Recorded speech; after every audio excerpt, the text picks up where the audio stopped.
And I think we're live. I'm not sure. See if there's any actual delay. Actually, we are live. We are live. I'm gonna go ahead and okay, check-in resolution.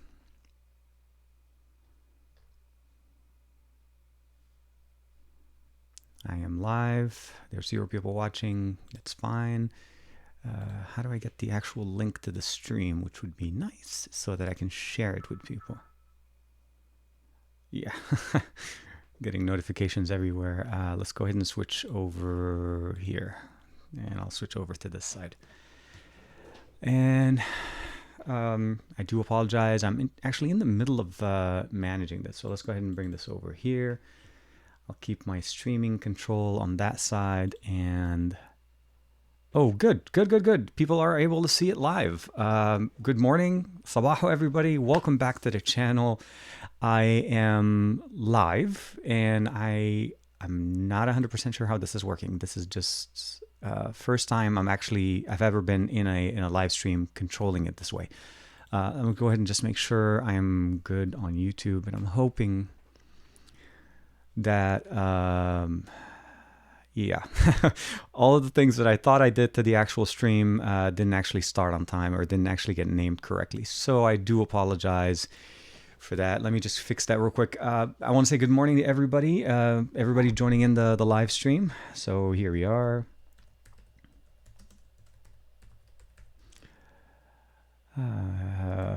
Sorry, I thought I did it right, and apparently I did not. Tech episode 12. And I was hoping I actually be able to save things, but yeah, so here we are.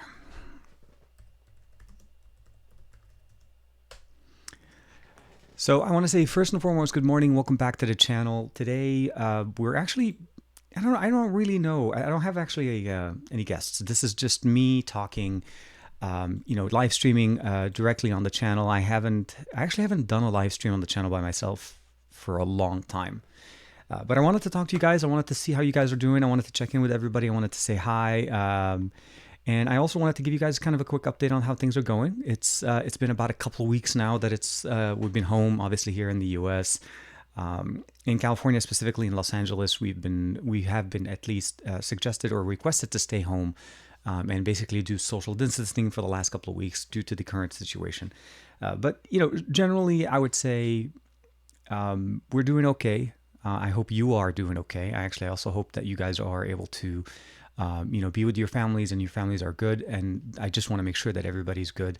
I've had the opportunity to post a few videos for you guys. I've had an opportunity to actually also work from home, which is a very, very fortunate situation, I would say. I think not everybody's capable of doing that. I want to say if you're able to, and you're able to do it from home, please do so. And I think that's a great opportunity, especially in this day and age where technology just brings us together and gives us the ability of actually being part of the actual team. What I wanted to share with you guys today and what I wanted to talk to you guys about today was generally just what's going on with me, as well as kind of recovering or recouping some of the stuff going on this week with the actual, technology and the videos that I've posted.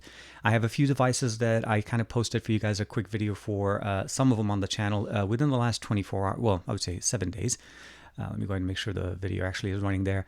And just a quick thing, I want to say good morning to, I see Fat Produce is in there. I do see Jeanette is in there. I see Aviral is over there. Yash is over there. And I see Maze is in there.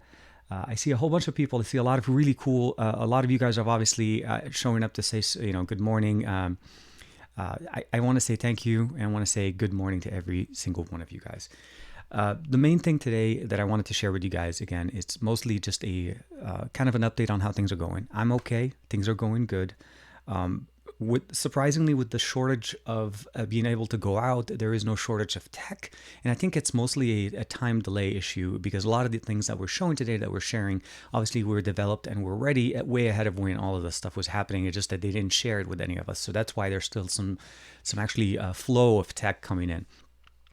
And I just want to say again that the videos that I posted this week, some of them were embargoed, some of them obviously were just basically having access to them. So what I wanted to do is I'll go through and I kind of give you guys an update as to what the impressions are we still excited about these devices, what's going on. I have a new player that's on the table, and we'll talk about what we have in front of us. So I have obviously the Huawei P40 Pro. That's a device that we just put out a video for a couple of days ago. I posted an English one, an Arabic video, as well as a video just recapping some of the main features on this. We didn't have all of the specifications. That's why our videos are not as in-depth as they normally would be, but they definitely did the job. And I do want to ask, actually, if you guys don't... oh, man, Aditya, good morning, Habibi. If you guys are, let me know in the comments, of course, in the chat, if you are hearing any issues with the audio. I hope my audio is good. This is typically what my audio sounds like when I'm using OBS, so I'm hoping it sounds really nice. And the second phone, the reason why I wanted to bring this up, and mostly because this device has actually been out for some time, but it finally received Android 10.0. This is the ROG Phone 2. If you're not familiar with this is a gaming phone from Asus that received Android. And as far as Android 10 update, let's go ahead and swipe this notification away. And we finally have gestures, and we finally not only have gestures, we have like the Android 10 update that I've wanted. And this was really a best deal that I was able to get this device. I picked this up for about $400 in China when I was traveling there last year. The next phone that we have here obviously is the Red Magic 5G. This is a gaming phone made by Nubia. It's also a 5G enabled device, but it also features a unique tech, I would say, and that's the fact that the display on this device actually runs at 144 Hertz. And what that means essentially is that it's a device that's capable of using the full potential of what the Snapdragon 865 can actually provide us.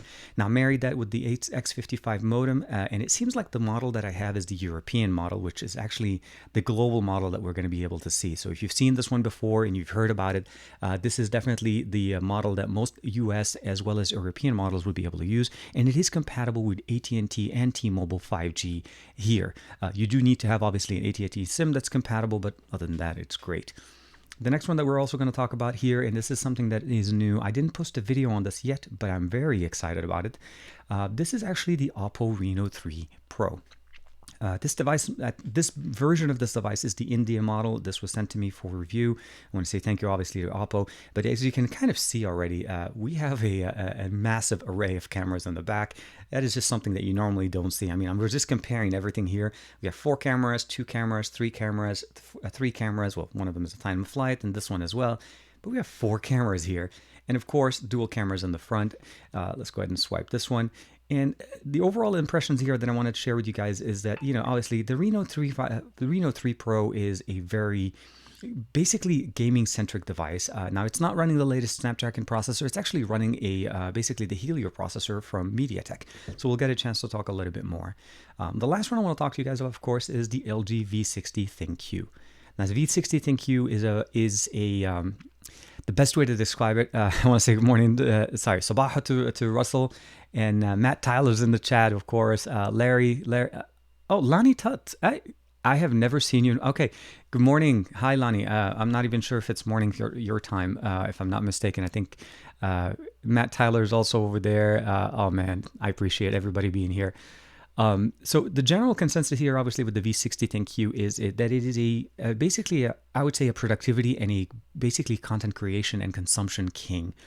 Now, I'm not showing you guys the device with the included case or the case that you're able to pick up. There is an additional case that you're able to get that adds a second display to it. But again, we'll talk a little bit more and we'll kind of recap. My intention today is not to review all of these guys. Obviously, that would take way too long of a video. But I want to touch on every single device. I want to give you guys kind of an updated impressions. Am I still holding the same impression? Am I still enjoying playing games with the ROG Phone 2? And how has the Red Magic 5G been holding up as far as gaming for me? Also talking a little bit about the Reno 3, the LG V60 thinQ, and gaming on this device is, even though you may not think of the V60 as a gaming phone, is actually unique. And I'm going to share with you guys some of the things that you can do with the secondary case that makes this so unique. On top of the fact that few of these devices, surprise, surprise, have a headphone jack. So here, 2. And I think this one actually has it at the top, 3, and then 4. So 4 out of the 5 devices that I have on this table have a headphone jack. Almost all of them have stereo speakers, not all of them, but almost all of them have stereo speakers. And again, we'll talk a little bit more about that. So I'll start off with basically the LG V60, mostly because I've had the most amount of time with these devices. Again, the ROG Phone 2 is mostly because of the Android 10 update. That's why it's in this stack. And I literally just got this update this morning, so I'm still exploring some of the new changes. But gestures for sure are my favorite things. And of course, there's a few things that we want to keep in mind. And now we have 90 hertz on this display, 120 hertz on this display, 144 hertz on this display, 60 hertz and 60 hertz on this display. And actually, I'm not 100% sure on the Reno 3, but we'll have to definitely check on that. Let me go ahead and just check real quick on the actual stream. Let's go ahead and just check here real quick and jump back into the actual stream. I do want to mention that there is a slight delay, so by the time I see your comments, if I'm not responding right away, I just want to mention to you guys that it is in there. So I do want to comment real quick on the Ravi Raj just posted the comment. Yes, I actually did see the video that Juan mentioned it, and we both kind of discovered it last week when we were doing the live stream. So if you haven't had a chance to actually catch the last week's live stream, Juan Carlos and I, during my live stream, we did a couple actually. We did one on his channel, we did one on my channel. We went through some of the settings, and I think I forgot the name of the gentleman, but there was a gentleman in the live stream that commented and said there's actually a hidden menu inside the LG V60 thinQ that actually supports a pen input. And actually some settings in there that you can actually play with. Now, Juan Carlos did actually pick up the pen, which was basically a Wacom-based pen that will work with the actual, with the V60. And he posted a video yesterday. And we'll get a chance to talk about that. I think I want to give some impressions about that one, because actually that was a very interesting part that was not even mentioned. Like, nobody's talking about that. Even some of the reviews that are starting to come out about the V60 are not even touching on the fact that this device supports pen input. And not only that, has features in there to be able to customize them. So if you haven't checked that out, I'll make sure that by the time the video goes live, I'll make sure there's a link for Juan Carlos's video talking about LG V60 thinQ and using a pen stylus input. Now, just forewarning, we're not talking, Galaxy Note style, pen inputs. That pen has been developed and basically has gone through a few iterations before we saw what it is here now. So basically, it is, I want to say more. Hey, Charlie, how you doing? Staying at home. Yeah, man. Fat Produce. We got to stay at home. We got to make sure things are going. And but to circle back on the pen, having these type of functionalities built in have always been, basically appreciated on devices. Now, keep in mind, this is an extra purchase. You do need to buy a separate pen. It doesn't come included. There's no bundle, but it seems like basically it does support the input and it does have that feature. So I did actually end up picking up the actual pen. So I'll have a video for you guys hopefully later this week. Well, next week, since this is Saturday. And then we'll talk a little bit more about what are some of the things that you can do and what are the benefits of having pen input on a dual screen device. Because the Note, even though Samsung does offer us a stylus, doesn't actually offer dual screen functionality. So this is definitely I feel like it's a very unique differentiator for LG in the market right now. Oh man, hey. So let's go ahead and switch over and we'll talk a little bit about actually what we have as far as devices. And let's go ahead and start off, as I said, with the V60. And with that, we'll take our first sip of our drink. So for this one, what I'm going to do, I'm just going to move the guys sitting over here. And this mouse, by the way, is how I'm controlling the feed and how we're switching between different things here. So overall, the V60 thinQ is a large device. There's no question about this one. This one, I think, is like a 6.8-inch display. It is AMOLED. It does have stereo speakers. Let's go ahead and get rid of the notifications here. I am getting a lot of notifications now. And first and foremost, it is a massive display. So this is not going to be a small device that you're using. And for me, this is something that I enjoy. I like using larger phones. I like the changes that LG did to the V60 this year over what we had last year with the LG G8. Now, the G8X did get released as an unlocked device. I didn't pick that up. And the V50 was also released. But what happened essentially is that the V line of devices in the later part of the year were not actually, I would say, available at carriers. So for me, the availability was a little bit more limited as far as being able to pick it up.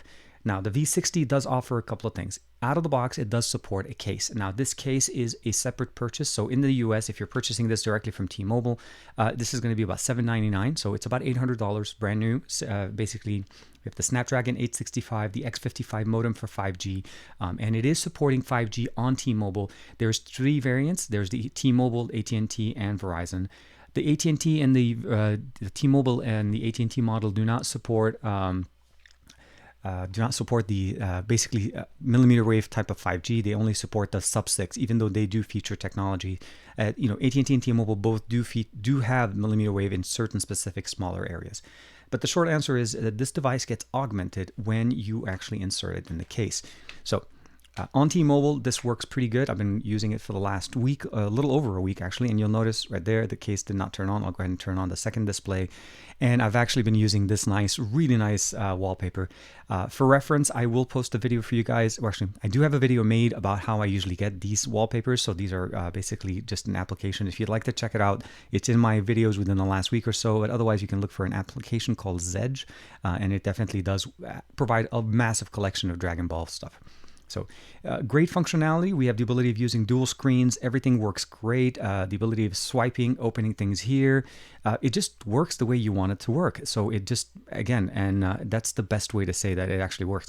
So let's go ahead and switch over and we'll open up Instagram here. So here's John Rettinger. I'll swipe it. So all of the things that I normally want to be able to do work really good here. What I really appreciate about this is when I start playing games. So an example would be here. Let's go ahead and open up. Here. And I'm a big player of PUBG. If you haven't seen this before, this is something I always love to play. So I'm going to go ahead and swipe, open up PUBG on this end, and I'm actually going to open up the controller here. So hit the game launcher, and we're going to open up the launch pad. So I'll go ahead and touch it. It opens up on this side, and we're going to go ahead and swipe it. And actually, I'll go ahead and close here, close the, it's actually launching it in the actual format. So let's go ahead and do it this way.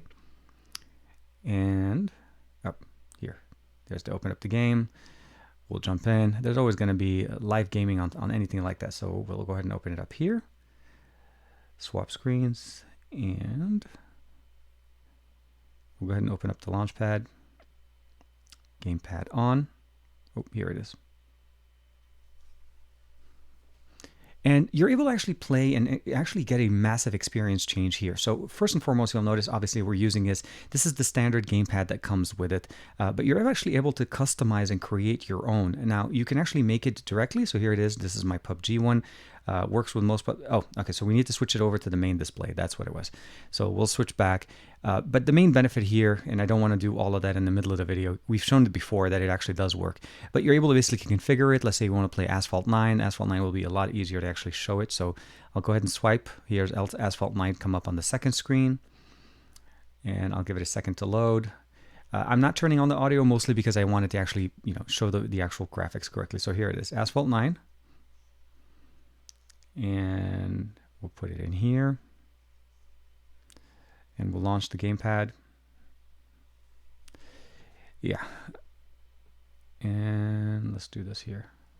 And here we are. So you'll notice that the gamepad is actually sitting in the right position now, and it is positioned correctly. And I can actually control different things. So I can play with it, I can configure it, I can play games. You can control the different functions, moving right and left, and all of the stuff works in the way you want it to work. The gaming on this experience on this is actually going to be pretty good. Overall, it's not designed to be a gaming device, but it is definitely designed well enough to actually function as a very good gaming device.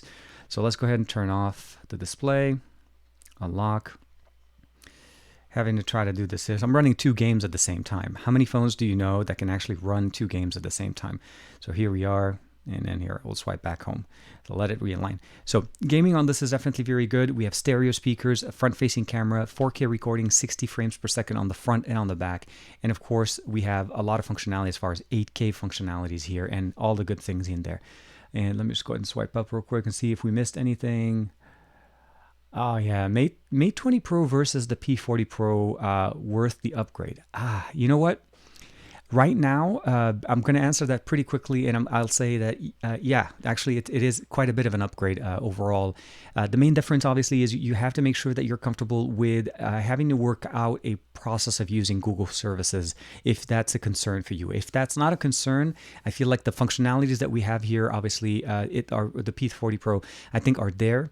The one thing that I definitely do not have that I would miss, obviously, going from a Mate 20 Pro to a P40 Pro is the stereo speakers and the higher refresh, the higher resolution display. Keep in mind that both of those are not present here because the P line of devices, at least since last year, have lost the functionality of having the stereo speakers and the higher refresh rate. They've been focusing more on cameras and optics, so keep in mind those are the things that you always get with this type of technology. The P line of devices are the ones that are generally meant for performance. Those are the main workhorses of LG. So let's go ahead. Sorry, this is with Huawei. The fingerprint sensor is actually pretty good. Let's go ahead and close this down. And obviously, you guys made me segue over to here. Again, same thing with the wallpapers. If you guys are familiar and are fans of them, Dragon Ball stuff, this is definitely Zedge. I downloaded there. I did sideload an app store called Aurora Store. And if you haven't had a chance to yet, there's going to be a podcast that's coming out with Tank Girl, Marion Zwar. And we did a podcast together, an audio podcast that's going to go live. And she actually recommended installing the Aurora Store, which is actually a very good option to be able to sideload and install your applications without having to go through, finding things on APK Mirror and getting things to run. The main benefit that I was kind of very, very surprised here is that even though we're not running let's say a QHD resolution, we're running a slightly higher than HD resolution. The display right now, if we go under display, the resolution that we have set, we'll go into smart. There's two resolutions. There's 2640 by 1200 to 1760 by 800. So it's slightly over 1920 by 1080, which is our standard 1080p. So the PPI is going to be definitely very high, 441, and we are running at 90 hertz. So right there, screen refresh rate, we have 60 standard or we have the 90 hertz. So if you're considering getting this over any of the other devices, I think this is great. Finally, the P series has the front-facing camera unlocking tech that uses basically the IR to be able to unlock our device and actually scan our face. The cameras on the back, we have a time of flight sensor, mostly used for bokeh. We have a 50, a 40, and a 12 megapixel sensor, telescopic here with the ability of getting up to basically really good images, up to basically 10x, depending on the actual environment, and really good lighting, good low light photography with both the main sensor and the telephoto, because they're using the RYYB configuration for the sensor. Dual tone LED flash, of course, wireless charging, reverse wireless charging, all of the good stuff that we've come to explain. Can I ask you? Okay. So, but Noor, yes, Habibi, if you have a question in Arabic, please go ahead and post. Obviously, I'll try to respond to it in Arabic and in English and make sure everybody's, aware what the questions are. The next thing I want to talk to you guys. So, kind of recapping things, I kind of jumped over. The V60 thinQ, I still think, personally, I think is a great device. The V60 is a combination of different things. I feel like the V60 has some of the aesthetics of the G series that we've come to enjoy from LG. And I do apologize if I'm basically messed up a couple of times here where I've said a certain brand's name over the other. Obviously, I know the name of the brands, but I wanted to kind of cover things the way they are.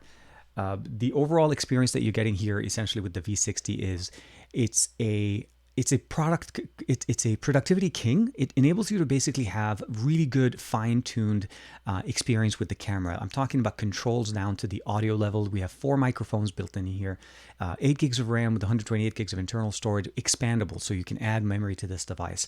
USB-C and a headphone jack with a quad DAC built in that's capable of driving higher impedance headphones. So you can listen to like FLAC audio files, 24-bit FLAC, with 44 hertz, and 24-bit audio. You're listening to this at the best quality possible in a mobile device that still has a headphone jack, and it really cares about the quality that you're enjoying the content with. What I would say essentially is if you're thinking of getting a device and you're in a market where the LG V60 is available, I think it's a good contender. Now, it's not going to check off all the boxes for everybody because not everybody's going to enjoy the form factor. It's a big device. That's something that may not appeal to everybody. But if you want a big stereo speakers supporting device with a 5,000 milliamp battery, that should be able to last you literally a day and a half easy for me. I've been able to get about a day and a half consistently as I've been using this device, even when I'm using the second display and I've been playing games with it. So Overall, and actually surprisingly enough, that was the question that Fat Pro just asked right there. So hopefully man, okay, so we are, the stream is not choppy. Come on, let's not choppy, no choppy, Bubby. Okay, we are back. So there was a little bit of a choppiness there. But yeah, battery life seems to be pretty good. And I feel like it will answer a lot of things for you. Now, I want to mention, though, keep in mind that obviously you may not like the aesthetics as far as the functionality. There are certain things with the dual screen UI that you need to get used to. The fact that it actually is almost like a second device, but there is that seam in between the two displays. This is not a foldable display. This is not trying to be a foldable display. And as we saw with Juan Carlos's video, it also supports pen input on both displays. And that's the benefit of having the same panel on both sides of the display for this case. If we used a different panel, if we used something else, that would have been something that they couldn't have done. Because they used the same panel from a cost-cutting point of view, and of course for aesthetics and symmetry, they're giving us that benefit. So I think it's definitely something you should consider, and basically it's something you need to be able to try in the store. I do understand, of course, right now trying things in the store is a little bit hard. So once that becomes a comfortable thing or something that we are able to do, and for you to be able to go down to your AT&T, T-Mobile, or even Verizon store, please make sure to check them out. As far as the best pricing right now, it seems like T-Mobile's running the best deal. $7.99 for the phone if you want to pick it up by itself, $8.99 with the case. I think AT&T selling it only with the case, and Verizon selling it with the case as well. But they're $809 and like $950. I want to say like $8.99 and $950 respectively, AT&T to Verizon. Yes. No. So it's definitely very, I'm sorry. So I noticed you guys are having a little bit of a chat there. We'll get a chance to jump back in. Okay. So now jumping back into the into the P40 Pro. Initial impressions of the P40 Pro. I'm going to say that it's basically an evolutionary progress that we've seen with P line of devices from Huawei. The design is definitely very nice. It has a lot of remnants of the Mate 20 Pro and the P30 Pro in this device. The form factor is very nice. It's actually not, it doesn't feel as big as far as a form factor when you're holding it because of the weird aspect ratio that they're using. It's more of long than wide. The higher resolution display than 1080p is nice. It's not a QHD, but it's somewhere in between. The refresh rate is definitely good. I feel like that's something that we need to start looking for and realistically appreciating when we see devices offering us a 90 hertz display. I do want to jump real quick back to the V60 because I think a lot of people have also talked about the fact that's like, well, why does LG not give us let's say a 90 hertz display or 120 hertz display? The H65 can push 144 hertz. I feel like the combo or the certain features that they decided to go with this device and the price point that they decided to come out with at $799. Again, we're only talking about the device. I feel like it gave us a specific amount of features that they wanted us to get. But not only that, they did it at in a very good way that most people may not even realize. And that's why I say you really need to try the device to appreciate it. Consistent 60 frames per second UI refresh is something that hasn't been done before. Even devices that support 120 hertz or even 144 hertz, in certain circumstances, they will default back to the fastest refresh rate to whatever the application that they're using. And I'll explain a little bit about that in specific when it talks about games, and then we'll also talk about UI. When you play games, let's say you're playing Fortnite, you're playing PUBG, or any game that does not support higher refresh rate than 30 frames per second, even if your device is at 150, 160, 300 hertz, it's still going to default back to the 30 frames per second that the app can push. It's a dependency on both sides. So when you're looking at a device and you're like, oh, wow, this device can do so much, well, keep in mind that you need to actually start getting applications to support that higher refresh rate. So that's where basically, getting a fast car, but but not getting it to, not being able to drive it at 160 miles an hour. That basically becomes the differentiator there. The V60 is providing us the best experience at 60 frames per second across the board. If you open up your camera application on, let's say, your Samsung device, your Huawei, your Honor device, your Asus, or any device other than basically what the V60 is doing, the camera UI runs at 30 frames per second, and it's been running at around 30 frames per second for quite some time. So you definitely see the benefit of having a higher refresh rate when you're recording 4K 60 frames per second. Your device can push 60 frames per second, so you're getting that higher, the response from the camera, everything just looks snappier. So I appreciate that. I appreciate the fact that they did that in there, as well as keeping the price point on this device at a reasonable price. So $799 may not be the cheapest device, and it's definitely not mid-range device, but it's more between that mid-range and what we're starting to see, that $1,000 plus line of devices. Quick update though, I do want to mention apparently the S20, the standard S20 from Samsung is now down to $799, and it is available via Amazon for $799. So $800 for the S20, which is, as you can imagine, the 6.2-inch version of what the S line of devices are offering, are definitely going to be there.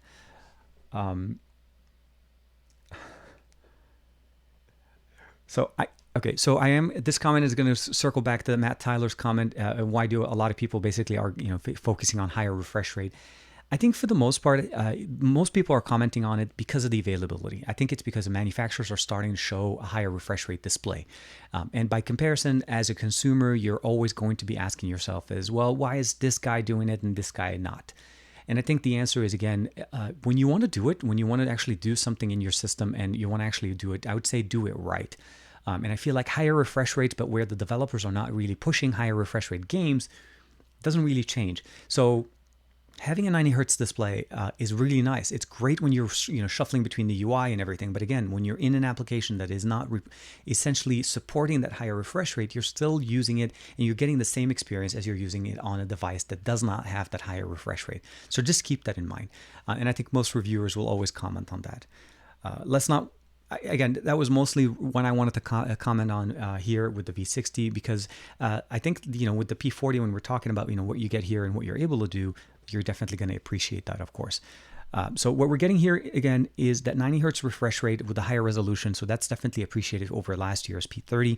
The fingerprint sensor is definitely very nice. We still don't have stereo speakers, and I'm not sure why Huawei does not include stereo speakers on the P line of devices. And I cannot for the life of me remember right now if the Mate 30 did actually include stereo speakers. I do remember that at least the P30 from last year did not. But the Mate 20 Pro did include stereo speakers. Fingerprint sensor is pretty good. The cameras are actually really nice on this. I'm not going to lie. Overall, the experience using the camera here is actually very nice. So let me go ahead and open up a few here. Let's go ahead and open up this image. And this is going to be one of the really cool things we'll be able to do on this channel, is actually we'll be able to start showing you guys what things look like on the phone, because I can actually plug it in directly into the feed. So we're going to go ahead and say next. I'm going to say skip. And let's go ahead and switch into display 3, and no, that's not what I wanted to do. I want to go ahead and phone mode. So here we are. This is the phone, and I'm actually showing you guys right now exactly what my phone looks like. So let's go ahead and open up the gallery, and I think the gallery does rotate. So let's go ahead and open it up. And I want to show you guys some of the main benefit of having the sensors in the RYYB configuration. This picture was actually taken at literally, if I open the door, you can kind of see the little bit of a shadow in here. You see, this is actually the difference, and this was a lot darker on the right side. So what you're seeing here on the right, closer to the plant, was a much, much darker image. And we're using the night mode functionality here on the P40 Pro, and this is exactly how it looks like. I can not only see all the plants.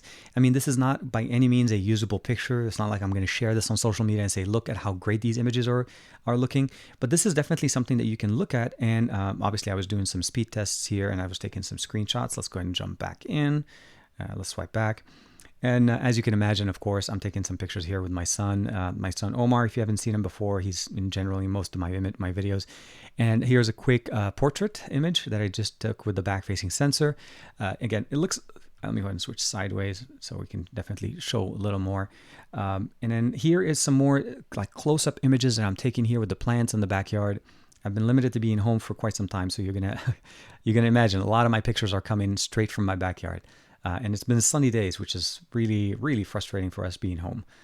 And then, of course, here is some dynamic range, just showing the background. It's definitely a sunny day. And here, I wanted to show real quick the flexibility of the zoom lens. So this was just a front-facing selfie.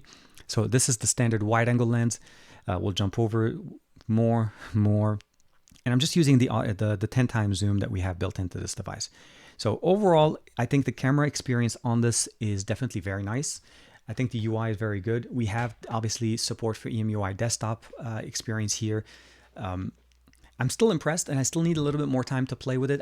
We actually didn't get our devices that much earlier than when the videos were going live. So for the most part, anybody and everybody that's actually shown you guys videos of this device had the device for literally maybe 48 hours, 24 to 48 hours.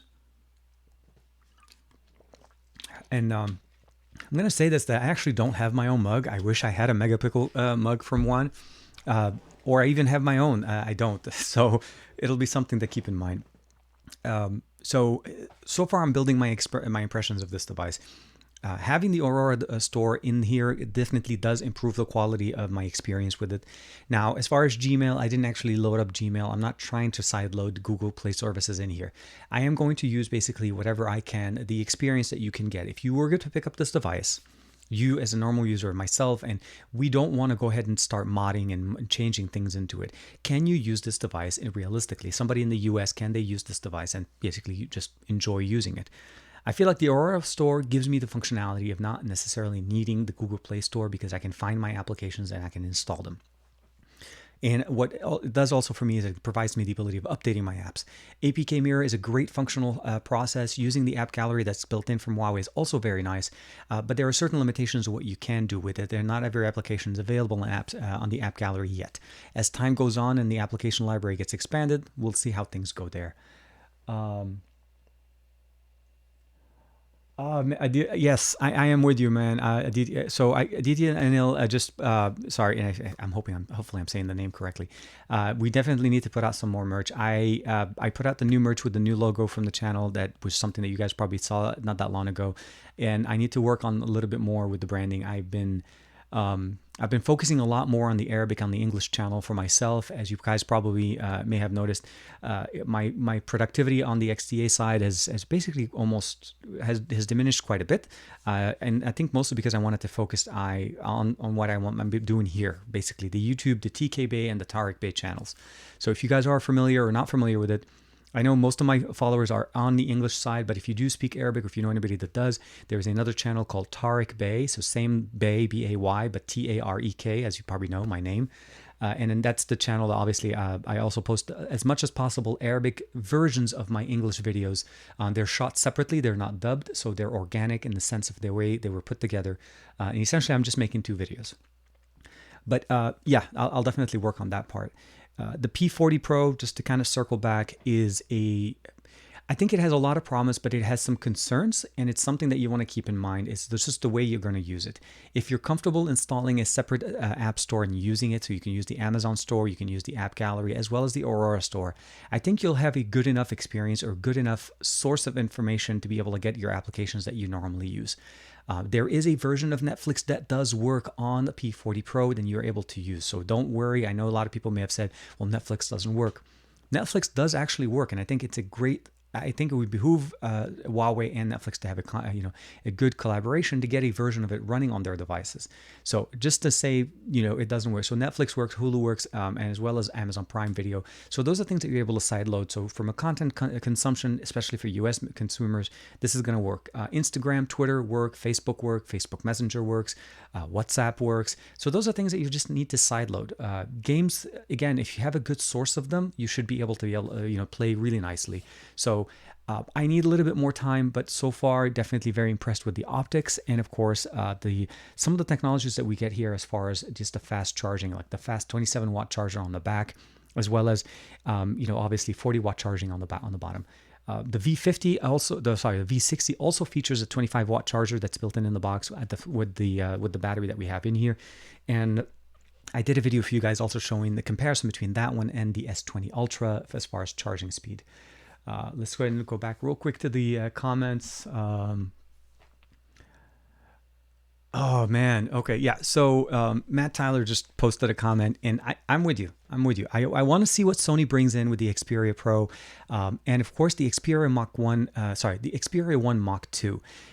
Keep in mind that those are 2 separate devices. The Xperia Pro was supposed to be more, and at least from what I saw on Twitter, it looks like it actually has an HDMI in. It's supposed to be used, or you're supposed to actually be able to use it quite nicely with like Sony cameras or so on as a secondary display. And that's something that we definitely appreciate, especially if you guys are familiar. I use the Sony A7 III, and the A7 III does not have it's like a flippy display, I would say. Meaning you can't see yourself if you're in front of the camera. You need to actually use a secondary display. Having your smartphone work as that second display for a Sony Alpha camera or Sony A camera and gives you all that functionality, I think is really good. And I feel like the Xperia Pro will definitely fit that, at least from what I've seen. And as far as, of course, the Xperia Mach 1, Mach 2, obviously that 4K display, massive battery, all of the things we loved last year. And I'm hoping that we'll obviously see some of the benefits with the 865 and with obviously, hopefully 5G as well with the X55. I would be surprised if Sony did not have 5G on that. And of course, how it works in the US. Habibi, Ahlan wa sahlan. I have one of my buddies here, Geek. Hopefully I'm saying that correctly as Ahlan wa sahlan. And then, so just to answer it again, Mate 20 Pro versus P40 Pro, is it worth the upgrade? Personally, I think yes. As long as you're okay with being able to work around getting your applications on your device, I think it's definitely a worthy upgrade. The cameras are much better. The display, 90 hertz, way better. It's not the same resolution, but it's a little bit less. If you don't have too much of a concern with the stereo speakers, I think you're set. Bluetooth headphones should be fine. And of course, just overall massive battery, fast charging battery in literally about an hour. The battery is about 4,200 milliamp hour, and I think it's about the same size as the Mate 20 Pro. And if I'm not mistaken, that one already had the 40-watt charger, and it took about an hour. So that should be pretty much the experience here. Yeah, definitely worth it. Actually, and I'll go ahead and jump over real quick, and I'll answer Fat Produce's, the question regarding the Xperia.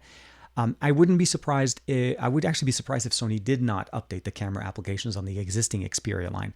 I still have the Xperia 5, and I know Juan Carlos had a chance to play around with that one, as well as I think the Xperia 1.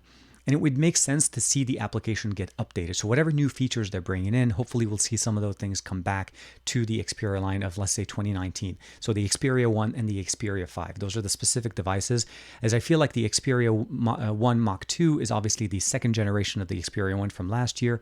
So we're going to see a lot of heritage there. Although I would probably say, if we've learned from any of the other manufacturers in the past, not all features will go back. So there may be some hardware dependency. We don't know yet as far as the specifications. So we saw some leaks. We saw some stuff posted online on Twitter, but we haven't really seen the hardware. And I think, if I'm not mistaken, I'm not sure if they even made any other announcements since then as far as when the timeline they're going to be available, specifically when they're going to come out. Oh man, yeah.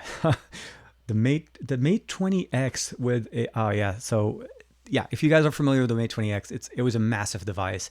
It was basically a one-off. We haven't even seen any successors to it, and I think even Honor was the only other company that made two large form factor devices. They had the Honor 8, the Honor Note 8, and the Honor Note 10. Sadly, my Honor Note 8 actually had some battery expansion concerns. But again, I've had that device for, I think, for 5 years, and it was sitting in a drawer. I'm not sure if it's something to do with that as well. But yeah, my Honor Note 10 still works very nicely, and I think the Mate 20X would have been very nice to see actually a successor to it. So hopefully we'll see when the Mate 40 comes out later this year, how that looks. So let's just jump back real quick as to what we're going on here. So yeah, so we'll need a little bit more time with the P40 Pro.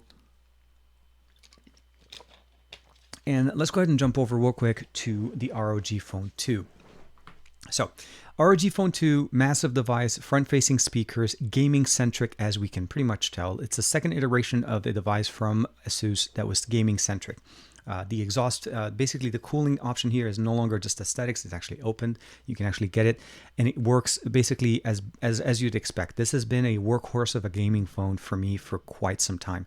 Now, I haven't had the Red Magic 5G for as long as I've had the ROG Phone 2, and I'm very happy to say that as of this morning, I woke up and I unlocked the device and it says, please restart the device. We've received an update. And lo and behold, let's of course clean all the extra gunk here.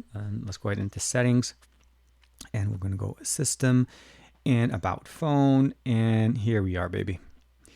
Android 10.0. So if you're thinking about picking up a gaming phone that is actually a good, decent price, I think it's about $599 on Amazon without the warranty. Obviously, it's international model, not unlocked model. This is actually a good second device to play games with. You have 120 hertz refresh rate, and this was again available as of last year, so it's running the 855 plus. And let's go ahead and jump into the about page real quick, just to kind of get you all the specifics. If I'm not mistaken, here we are, system. and I don't think they actually say the information on it, but if I'm not mistaken, I think it is the 855 Plus. I think we had 8 gigs of RAM, 128 gigs of internal storage built in, and there was different models. So Asus had, this one is specifically, I don't know if you guys are familiar with this. This one is the Tencent edition game version. So this is the Chinese variant of this. So just keep in mind, but it works quite well. The UI is actually very nice.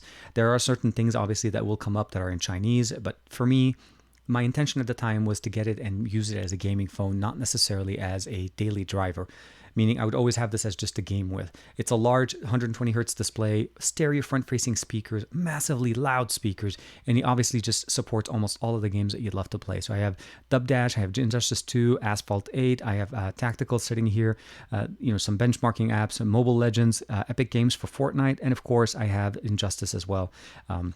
I like to play both of them. Injustice 2 did support the higher refresh rate at 120 hertz. So depending on the applications that you're using, this is going to work better or worse as far as the refresh rate. But again, very happy to see that Asus did push the update, and not only that, it actually did update it to the Chinese variant. The US variant did receive that. So if you have this and you haven't thought about it and you like a gaming phone, this is definitely going to be good. You have a headphone jack, USB-C charging. It does support the dock if you actually have that function. You can actually use it. The only difference I would probably say is I would not purchase this for the cameras. So this is my thing. When it comes to optics, I'm going to say this right now. I feel like certain devices have done really good jobs. The P40 Pro so far looks pretty good. The V60 thinQ definitely has some really good functionalities that you can use. I feel like the cameras have been improved and you can definitely enjoy using it there. The ROG Phone 2, I'm not trying to knock the device. I'm just going to be realistic. The device was not meant to be a camera phone. It was a gaming phone first, UI first, all of those things when it comes to gaming first, and the aesthetics for the camera and the functionalities there were second. So if you want an okay camera that you want to be able to take random pictures with, but nothing too specific, I think this one should be fine. But if you want a great gaming phone, I think this is a great option, especially in 2020 now with Android 10.0 updated. The 855 Plus is very close as far as performance to the 865, and you're not really, and on your daily activity usage, you're not actually going to notice as much. So overall, definitely very nice to see that the 855 has been updated and we have the brand new Android 10.0 to boot with that. So let's go ahead and jump in real quick. Let's see. I have another question for Detail right here. Does the Android 10 update mean that there is... Oh, you know what? Let's double check that. Sorry. So we're going to jump real quick back in here, especially since I can actually share here and we can actually see. So the ROG Phone 2, here we are. So I'm going to go ahead and plug it in. So Android 10 update, I'll give it a second. And I am seeing a mouse cursor, my friend. Let's go ahead and switch it over.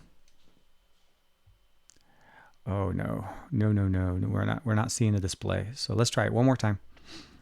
And here we are.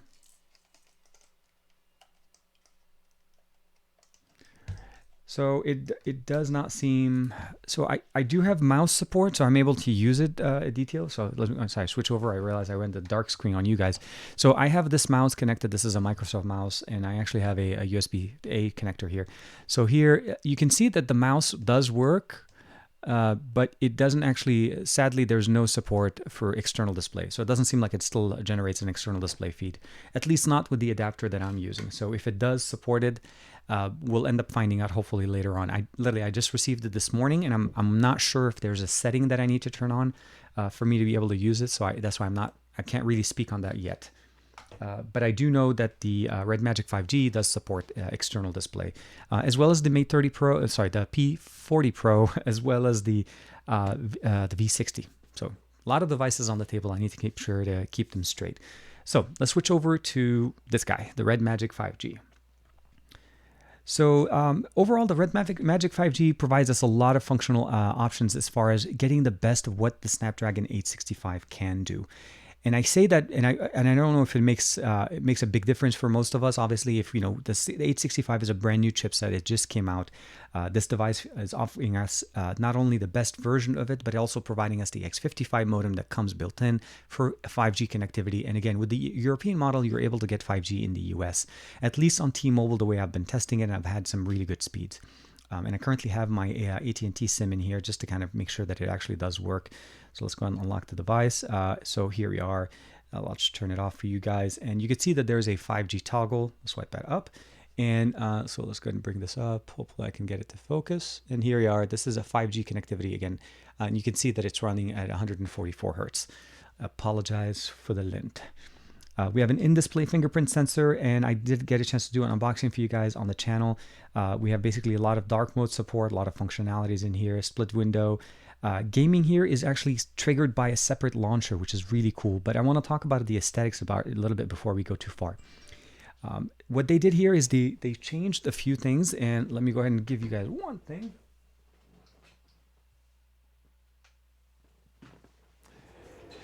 When you have a device that's just keep notifying you of new things, you just need to be cool with it. So let's double check with the comments. Oh man, yeah.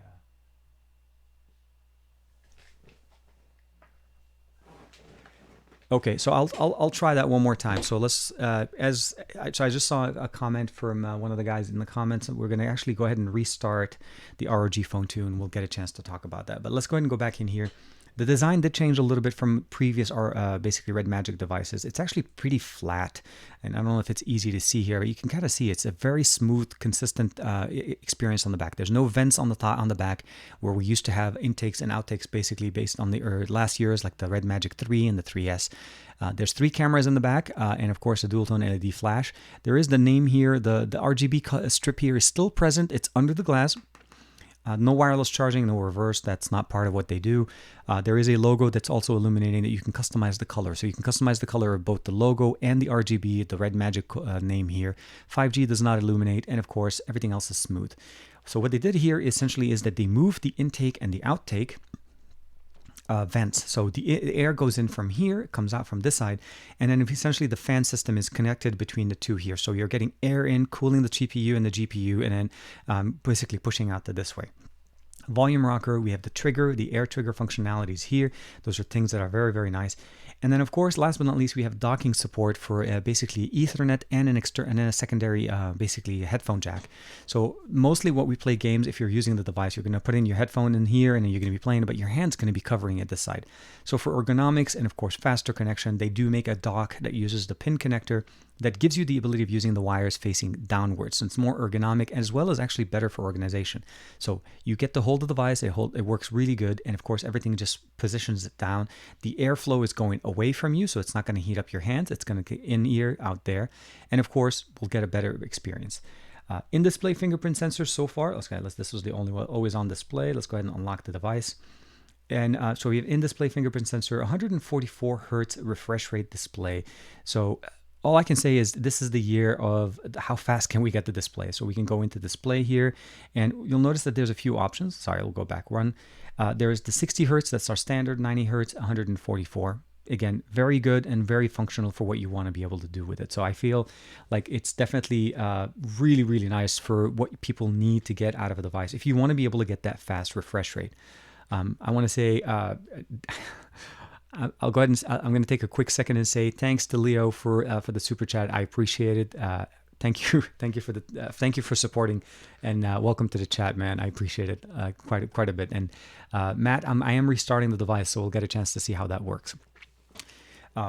Overall, what we're getting here as far as the actual functionality is that UI that changes here. But they do mention it even in the settings that the 144 does not support applications that are not intended to work in 144. An example, if I'm using this and I'm playing, let's say, PUBG. PUBG right now doesn't support 144.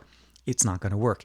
It will support a higher refresh rate from PUBG if PUBG starts supporting 90 Hertz, which is, again, something that we heard at the launch from the Snapdragon 865. They did actually give me a short list of applications that do support it. And if I'm not mistaken, actually, we should probably jump into the gaming launcher. So here we are. That's the main benefit here. That little toggle, which kind of looks like the OnePlus notification slider, is not what you think it is. So what you're getting here is the experience of having all your games listed in a carousel or in a grid-like experience. So I have Arena, Valor, Injustice, Real Racing 3, PUBG, Odyssey, Fortnite, of course, and then a Gear Club to get a good experience. Now, Real Racing 3, from what I understand, does support 144 Hertz, so that's definitely a plus. Injustice 2 supports 120 Hertz. Odyssey, I think, also supports supports 120 hertz on the ROG Phone 2. I'm not sure. I know Arena of Valor also supports a higher refresh rate. Gear Club also supposed to be at 120 hertz. And again, that's the main benefit here. Getting apps that support it so that you can enjoy the higher, faster refresh rate. That's why when I start saying is like, realistically, when you're saying, well, why does the LG V60 does not have that? Well, keep in mind, most of the things that we have right now have not been optimized for this. 90 hertz was barely a new thing last year and it's starting to be a little bit more available now. And even that hasn't been made available for everything. But again, so jumping back, you can actually pick the application that you want. Let's say we'll go ahead and into PUBG. I'll let that load. There's a side launcher here that gives us access to being able to change the refresh rate from 60, 90 to 144. Let's go ahead and swipe one more time. 4D shock for haptic vibration with the motors here to be able to give us that really good feedback. We also have the ability of customizing the buttons. So this is something, if you're not familiar here, there is air triggers that are positioned at the top. So we'll go ahead and close it here. I'll close that. And what it does essentially is it gives me, sorry, let me go, oh, I need to collect my, it's loading, that's why. So now we'll go ahead and collect. And then we'll go ahead and hit OK, and then we'll go into the main, yeah, I know this, every single splash screen that could come up is coming up. You can get a chance to play the game, you can customize the block, the calls, all of that stuff. Again, gaming specific, again, very similar to what we've seen with the ROG Phone 2. Centric focusing here at CPU, GPU speeds, as well as the ability of customizing the fan if you want to turn it on. So you can turn it on here, you notice right there, and it just starts cooling, and you can actually feel it and use it. So very good, and when you're done, you can just jump back into the game space, and if you're done, everything goes back here. I am working on a gaming video for you guys just to show the main benefits here. Both of these devices feature functionalities that we haven't seen on other devices before. So what I would probably say is overall, the triggers here are also present on the top right and left. So both of them do feature those things. Very good. And I feel like it's something that you should consider if you're looking into gaming phones on the market right now. Let me go ahead and jump back real quick into the chat.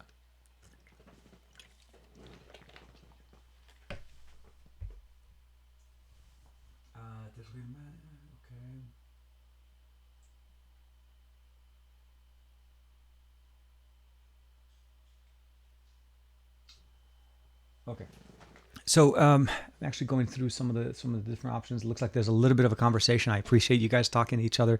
The Xperia Z2. Oh man, I remember the X. I actually still have the Z2, Matt. I actually, I just realized I just put my forehead in the actual video. So there you go. Again, learning experiences 101. Never ever switch over and get close when you have a top-down camera.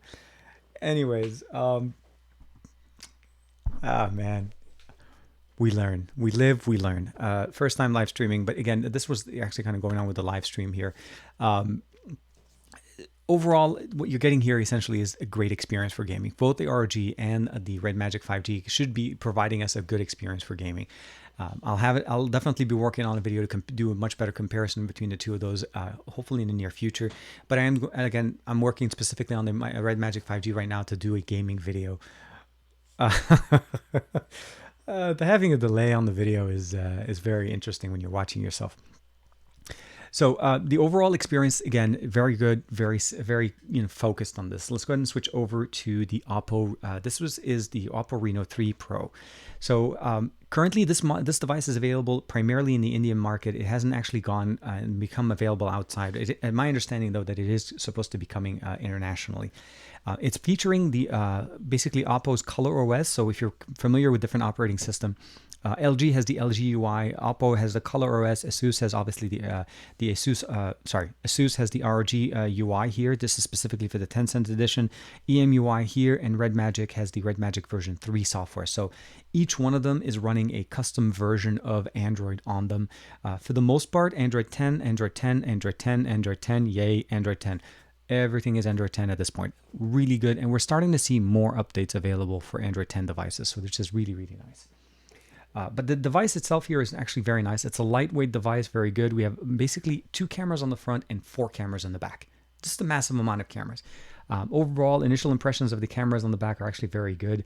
Fingerprint sensor built into the display. We have obviously a headphone jack on the bottom, USB-C, bottom fire speaker, as well as basically the top microphone. And I think, if I'm not mistaken, that looks more like an IR blaster. ColorOS 7.0, not 7.1. That one has actually been reserved, if I'm not mistaken, currently only to the X2 Pro, which I don't have access to. So I've been enjoying playing games with this one, using it, going on social media, enjoying just normal content creation. But because this is an Indian model, I don't have a way of using it outside of the house. It needs to be on Wi-Fi. If I connect it to a service in the US, for the most part, all you're going to get is E, which is Edge. That's just because of band support. Again, this was not intended for the US, but I did like to cover it, mostly because I felt like this device is providing us something very unique, and it's the ability of seeing what MediaTek does with the Helio P95 on a process on the actual device, because I had the opportunity to see the specifications on it. I saw some of the early information, what they're intending to do with it last year. MediaTek did a little bit of a tech summit in San Diego here near me, and we were able to check them out. So checking them out, playing some games in there. Early impressions are actually pretty nice. And of course, the functionalities that we're getting here are also very good. The price point is going to be reasonable. It is basically a successor to the Reno lines of devices. Last year, I think I covered for you guys the Reno Z. And this one is the Reno 3. So we saw the Reno 2 last year. There's the Reno Z last year. And then now this year, we're starting it off with the Reno 3 Pro. I'm hoping that they're going to basically start showing us some more information about what the new 10x zoom is going to be. We lost the pop-up cameras. We no longer have the shark fin cameras on Reno devices. That's something that I think Oppo is moving away from. And if there's any indication from what I've seen, at least some of the leaks, what we've seen with the brand new, with the OnePlus, I'm not sure which one will come to the US, so either be the 8 or the 8 Pro. Obviously, we're seeing some basically moving away from that mechanism. People want to get that IP certification on their devices, water resistant, and moving devices or moving parts on them are definitely going to hinder that functionality. So let me go ahead and jump over. I really wished I had a way of... let me just do this. If there was a way actually of having the live chat be more of a prominent window, that would just make my life so much easier. But this, again, could be here. Let me close this. Pop-up chat. Make it bigger. Much better. Okay, so learned something new. We have a way of doing a pop-up chat, pop-up live chat. So I'm going to go ahead and switch over. I'm going to read some of those comments, obviously, and to see if I can answer them as much as possible. Let's go ahead and do control. And because it's a pop-up window, which means I actually make things a little bit bigger. Okay, so again, thank you very much to Leo. Let's just jump back a little bit further up. Does the Android then mean that we're monitoring? So let's go ahead and do it one more time. So I did restart the device, and I'm going to actually go ahead and plug it in one more time. So sorry for the video feed. We'll see how this does. I see the mouse being recognized, and let's jump over. And synchronizing display graphics is... Oh, display link graphics is running. It did actually say something about that. Configure connected device, configure your keyboard. Let's go ahead in here. Boom, boom, boom. Nope. It does not seem to have an external display functionality. Multi-window, sorry, I'm going to switch back to me. Otherwise, you guys are going to have just a darker screen. So screen recording, screenshot, calculator flash. Nope, nothing. It doesn't seem like it has an external display functionality. So let's go ahead and say... Yeah, it still doesn't seem like it has it. I'm sorry, guys. I tried it one more time. I did restart the device, and I was hoping that it was actually going to go through. And let's go ahead and go back into the comments. So that was for you, Matt, and just to kind of go there. Okay. So I think the ROG Phone 2 after plugging in the adapter, possibly. Okay, so Harun, I see one of my buddies here, Harun. So hey, any news on the Black Shark? So the Black Shark 3 Pro, if I'm not mistaken, the device has already been out. I've seen quite a few comparisons actually between the Red Magic 5G. Now, I'm not sure if this is the international model of it. There is, I think, probably a version of it that's currently available in China. But I will definitely reach out to my contact and see if there's a way for me to get one, especially since I have this guy. I'd love to be able to do a comparison between the two. So inshallah, we'll see how it, we'll have to see. Right now, I would probably say, mostly because I've played with this one, I would probably say, the Red Magic 5G works, and it works in the US. If you live in the US and you care about 5G bands, I feel like the Red Magic 5G does actually support that, and it's a good option. I haven't heard a lot about the Xiaomi. I want to say that it's a Xiaomi, obviously, the Black Shark 3 Pro, but I wouldn't be surprised if it does actually support it. Both of them are going to be budget friendly, pricing as far as availability, and of course gaming centric. So it just depends. If you've used the Black Shark before and you're comfortable with the UI and the functionalities that you got there from last year's Black Shark, then I think I'll probably recommend you staying with it. If you've used Red Magic before, or if you've used the Nubia devices before, I feel like you'll be comfortable in their UI. I like the way they do it with the customizations, the accessories, the docks. I mean, both ecosystems have those, and I think it's more of a comfort, what you'd like to use. So, yeah, okay. So to answer Gary Burrows' question real quick on the actual fans, yes, obviously over time dust is going to build up in here. It's a fan. It's taking air and pushing out. So I'd probably recommend over time, like when you're running it, just maybe put a little bit of. I mean, there's no way really of opening it. So the best thing I would probably say is, how would you clean up your fan on a PC? It's by running air through it. So some compressed air on one side, letting it go through and out when the device is not running, so you're not actually doing anything to it, could actually help release some of that dust. But it shouldn't have that much problem overall as far as clogging, unless some major particles kind of go in there. So I haven't heard much complaints over last 2 generations of the Red Magic devices that have had those fans as far as having any clogging issues. But cleaning them should not be any problem there. Please check the UFS storage on the V60. Okay, so this is quite a few people have asked me. So this is Badman Gunnar. Hopefully I'm saying that correctly. It is actually, so when I run some of my benchmarks, depending on the application, I'm getting different speeds. I can say pretty much that the UFS that's in here, for the most part, I think it's been said that it is UFS 2.1. It is not UFS 3.0, but it is still fast enough to what you need to do for it to record 8K recording. Obviously, you'll have more benefit with UFS 3.0, but at least at this point, from what I've seen, even though the speeds have not been very slow, it's not showing me UFS 3.0 yet. So sadly, it is UFS 2, but I think it's still good and it still does the job that we needed. So I wouldn't be too sad. I wouldn't be concerned about that one. Joey B, yep, I appreciate it. The Xperia 1 Mach 2. I cannot wait for that one. Nazmus Sakib, Helen, thank you very much. Gary Burr, security update would be nice for these older great models. Yes. So that's something that we always need to keep in mind.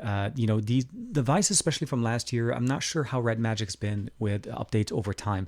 The devices that I had last year were loaners. So even with this one, at some point I do need to return it. So I don't actually get to keep most of the hardware that I get, but which is definitely nice to be able to see if somebody is able to get it. Gabriel Suarez, yep, LG V60. I'm very, very happy with this device. I cannot explain it, and I hope the enthusiasm on my face says enough of how I like it. I do want to jump back real quick. There's a question from a buddy of mine here, Harun, in Arabic.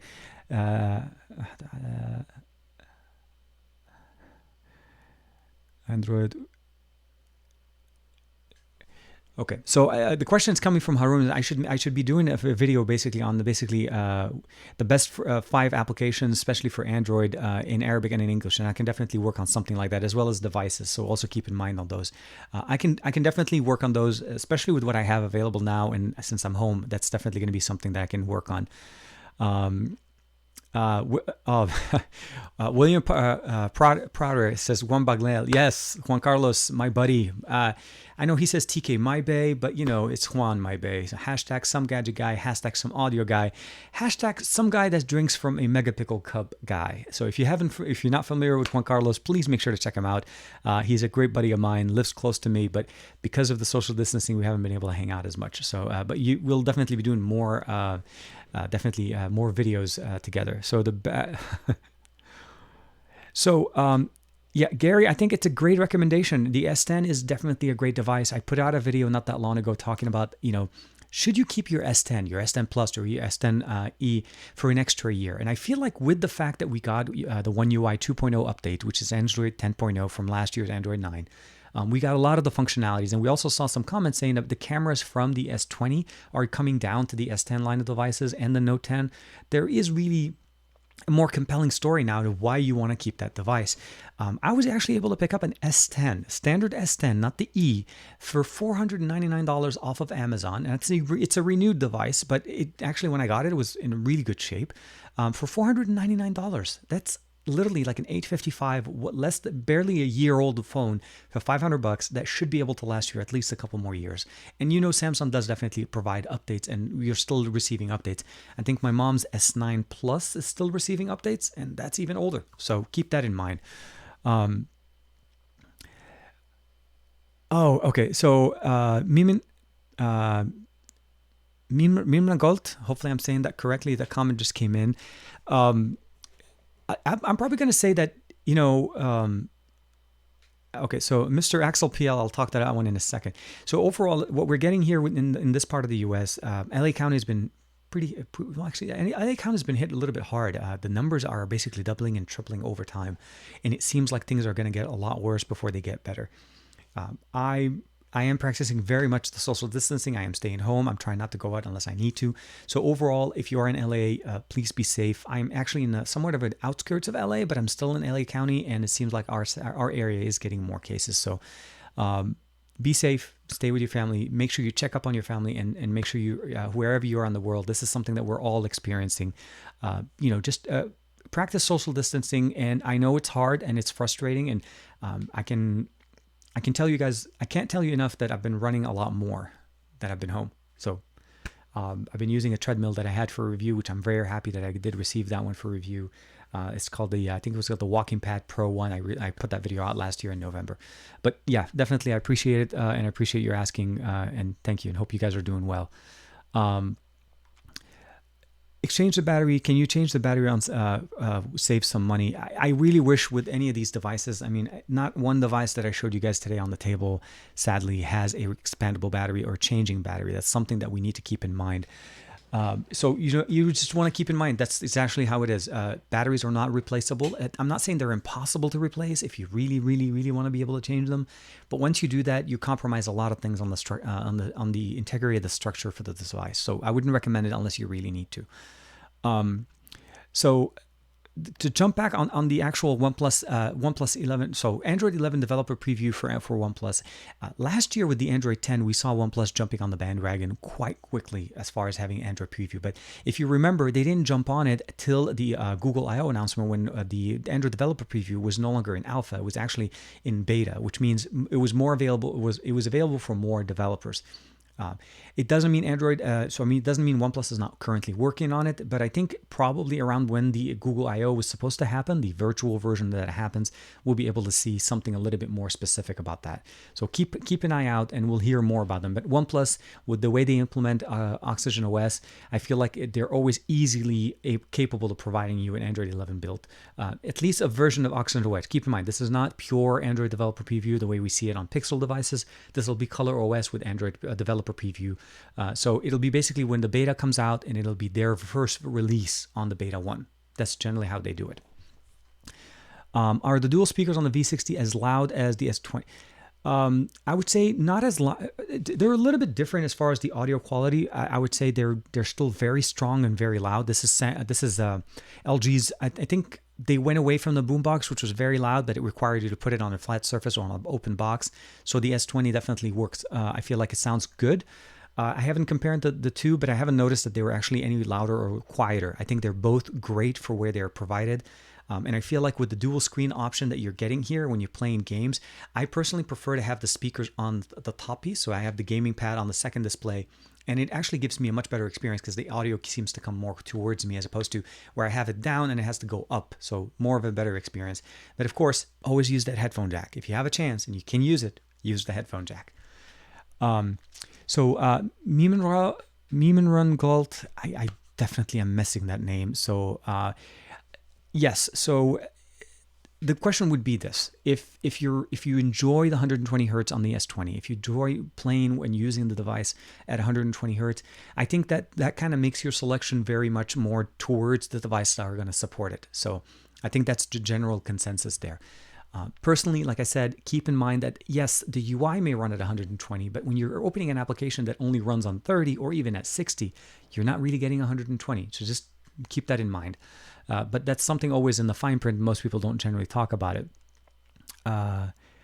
Joey B, yeah, exactly. I feel like for me, it's a great way for me to. I know some people. If you're not a runner, you probably may not. I guess, understand it when I say the word. This is more of a meditation time for me. Running for me is very therapeutic, very stress relieving, and very, very much a zoning kind of a thing.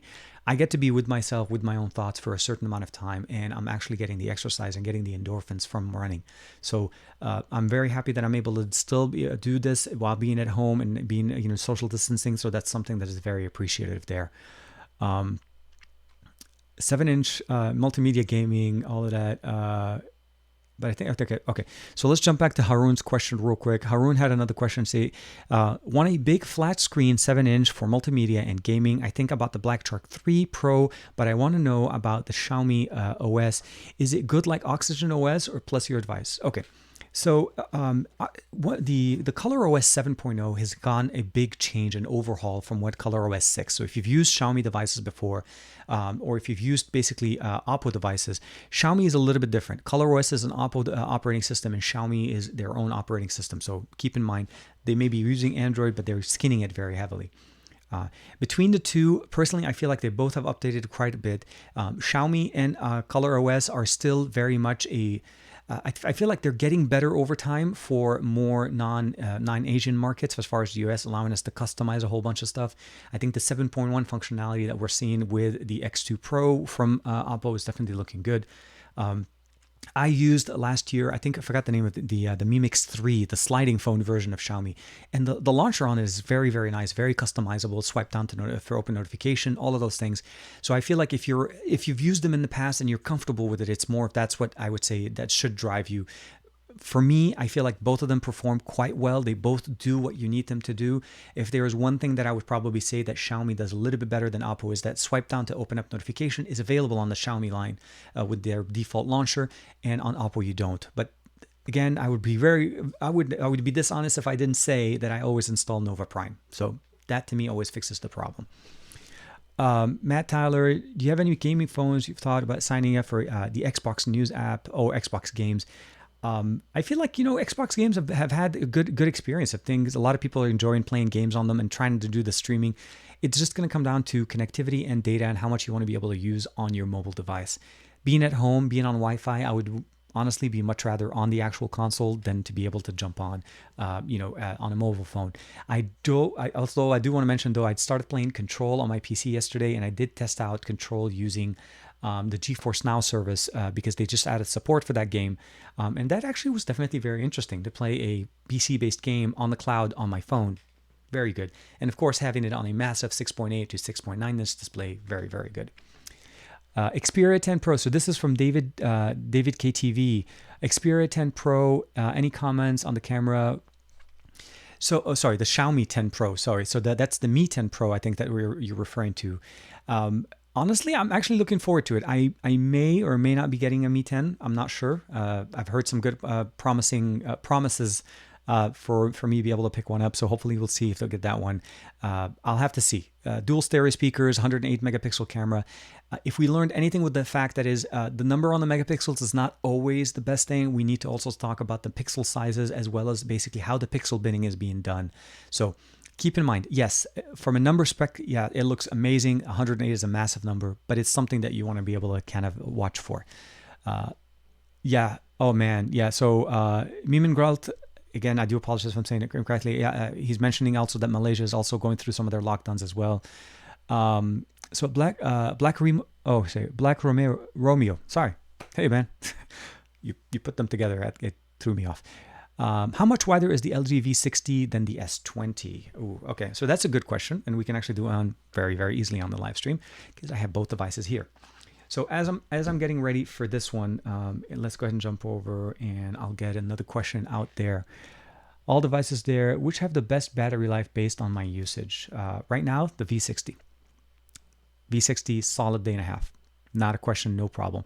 And it's nothing to do with the fact that it doesn't have 120 hertz, but keep in mind, like all of the new tech that we're seeing, battery. I mean, higher refresh rates, you enjoy it, you want to be able to get it, but you also get the fact that it's, it's running at a higher battery. It eats up a lot more battery.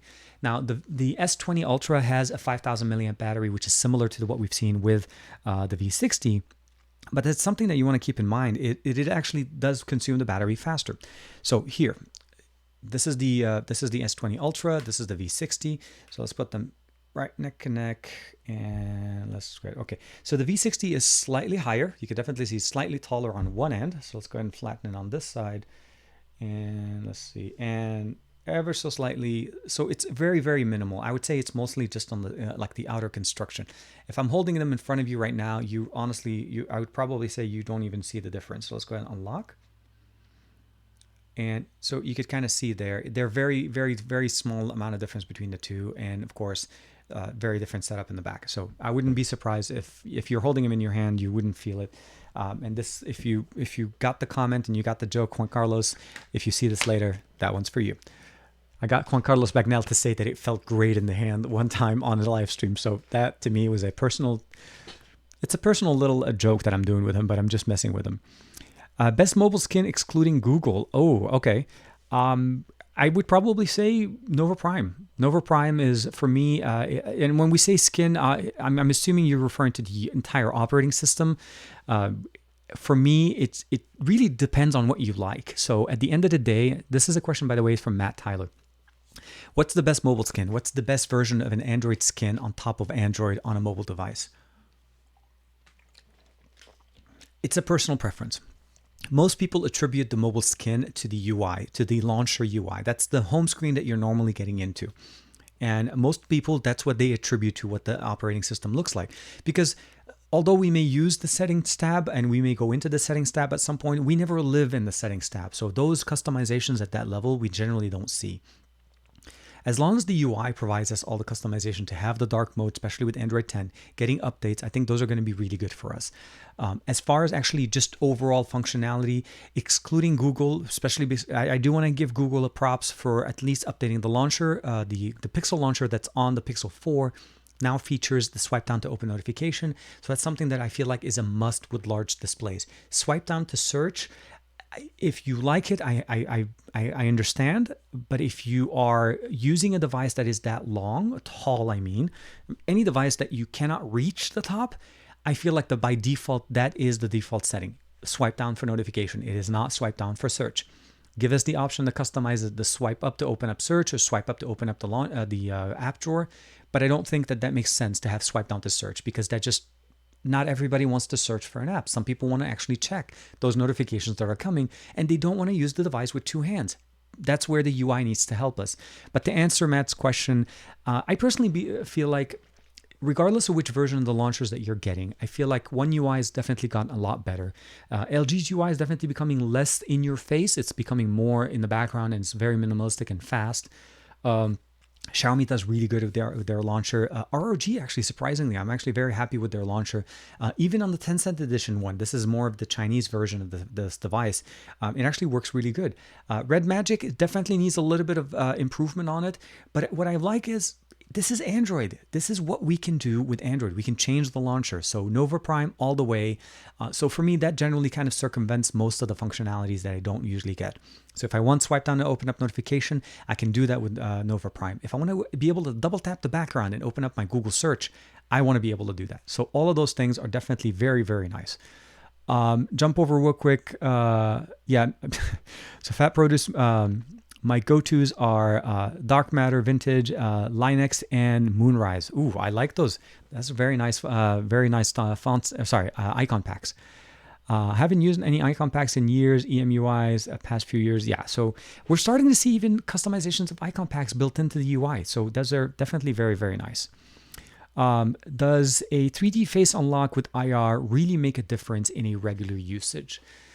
If it's the only option that you have, then yes. If we're talking Pixel 4, Pixel 4 XL, I think those are the only options we had. I mean, the Soli chip that we have built in there, those are basically the only options. We don't have a fingerprint unlock. So you do want that, obviously, as a great way.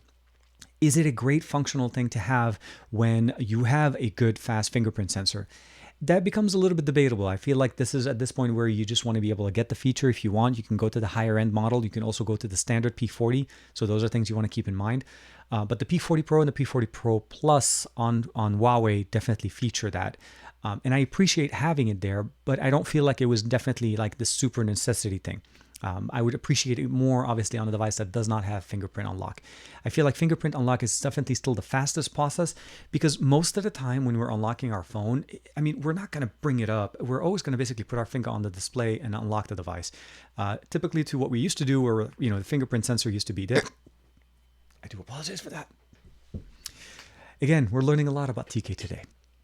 Where the fingerprint sensor used to be there, I feel like that's the fastest process way there.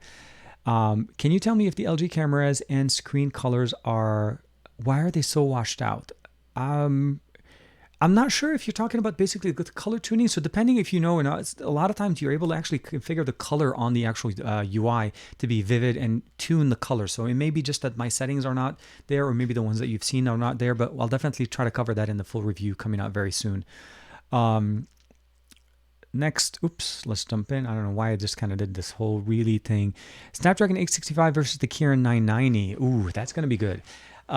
Seems many phones have the 865. It's a beautiful, it's because of capacity or capability, sorry. Results show that the 990 is better than the 865. So this is from David KTV.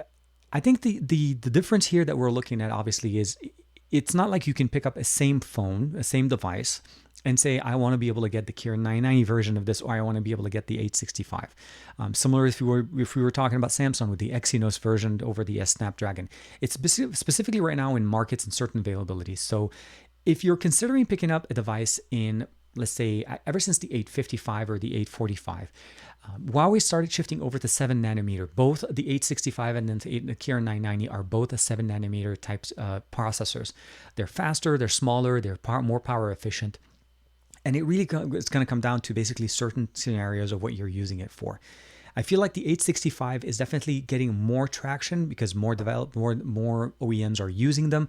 And then, of course, the fact that we also have 8K on the 865 natively, 24 frames per second, where the Karin right now is still not able to do it. So there's still some functionalities there that kind of depends on what you're using. And of course, the argument could be made of who's going to be using 8K all the time. But again, it depends on what you're wanting to get from there.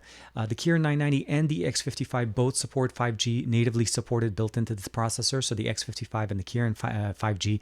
So it depends, really. I feel like if you're using them on a normal day-to-day activity and you don't really care too much about the 5G, it's not the 5G, the 8K, I feel like they both compare quite nicely. Benchmarks, and if you guys are new to the channel, you probably haven't heard this, but if you've been with me for a while, benchmarks are not everything. So please, please, please, I would say use benchmarks for reference, but not necessarily as the decision point. Because again, these are theoretical benchmarks. They're pushing them to a certain point of limit that we normally do not use. And we might not even hit that level on a day-to-day activity. So just keep that in mind. Jeff Bellington. So I am messed up. Okay. I want to say thank you very much for the super chat. This is from Herard. And his question is the LG okay, so the LG V60 is a great phone. It's a beast so far. The Samsung is very sexy looking, but the LG is much more powerful device. I'm impressed. Keep it up, TK. Thank you very much. Honestly, I have both of them and I'm using them both as far as a comparison right now, and it's just usability. They're both great. They both provide a lot of functional things, but I feel like LG is really pushing that functional second screen, that really good features that you want to be able to get out of your device. So I'm appreciative of the actual work that they've put in there. And again, yes, they're basically configured it to work specifically in a really good way. The second screen is available. It's available at launch. The G8X last year came out on lock. We couldn't pick it up unless you went straight to LG's website. It is available through carriers. So if people want to be able to get this device subsidized, this is going to work for them. T-Mobile is providing a great deal for basically either the phone or the phone with the case. So I feel like it's a great option, but I also still feel like if somebody is coming new to LG, check it out in the store when that becomes available for you guys, and definitely see how the functionalities and that 60 frames per second consistent frame rate throughout the system is appreciative. And the headphones on this are just absolutely fantastic. The Quad DAC provides great audio, stereo speakers, massive battery, and lasts for days. Definitely longer than what the S20 is lasting me, but that's mostly because the S20 has that 120 hertz refresh rate, which does consume a little bit more battery. So give and takes there. But again, thank you very much for the super chat. It's the GPU plus image processing, the Qualcomm. Yeah. So definitely, if you're considering the difference between the two, the GPU, especially I think with the Reno 650, you're definitely getting a much better performance there. So the Black Shark, so here we have from Harun. The Black Shark 3 has a 5,000 milliamp battery, 65 watt charger, 7.1 inch QHD AMOLED at 90 hertz, and 270 hertz touch response. So those specifications that you're looking at, again, those are talking specific to what you can get there. The battery on the Red Magic 5G is not a 5,000, and it doesn't support a 45 watt, but it does support a 65 watt charger. It does support 45 watt or 40 to 45 watt charger that Red Magic or Nubia does sell. So keep that in mind. I know we're kind of making questions, and I'm enjoying this whole spitfiring process here, going in back and forth. So it really depends on what you're looking for. You are getting 90 hertz at the QHD resolution, but if you want to be able to push it all the way to 144 or 120 hertz, I would say basically it's more of aesthetics. The visual, as long as your game supports 90 hertz at the QHD resolution, you're going to be able to enjoy it. But if it doesn't, that's going to be something depending on the developer and the manufacturers. But I feel like there are good competitive gaming phones, and definitely Red Magic is pushing it with the 144 right now, at least as we see it, as well as US and European support for 5G with their modems. So Spoonfather just kind of threw up a question right after that one. And that's, so what do you think of the P40 Pro? Right now, positive ideas overall as far as the hardware and the cameras and, of course, the overall UI functionality. I'm still in the process of trying to make sure that we obviously get the whole experience into this. I've had the device for today's Saturday. So I've had it literally for about 3 days, through almost 4 days total. And I would say it's still positive. No GMS it hasn't stopped me. Let's put it that way. It would have never been a showstopper for me not having Google Play service on a device. I'll always try to figure out a way to get through.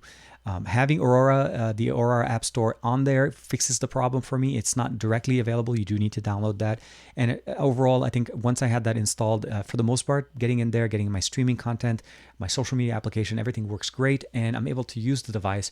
And it seems that it actually also supports T-Mobile 5G, even though it wasn't really listed in their 5G support. I know AT&T is supported in the US with the current band that we have there.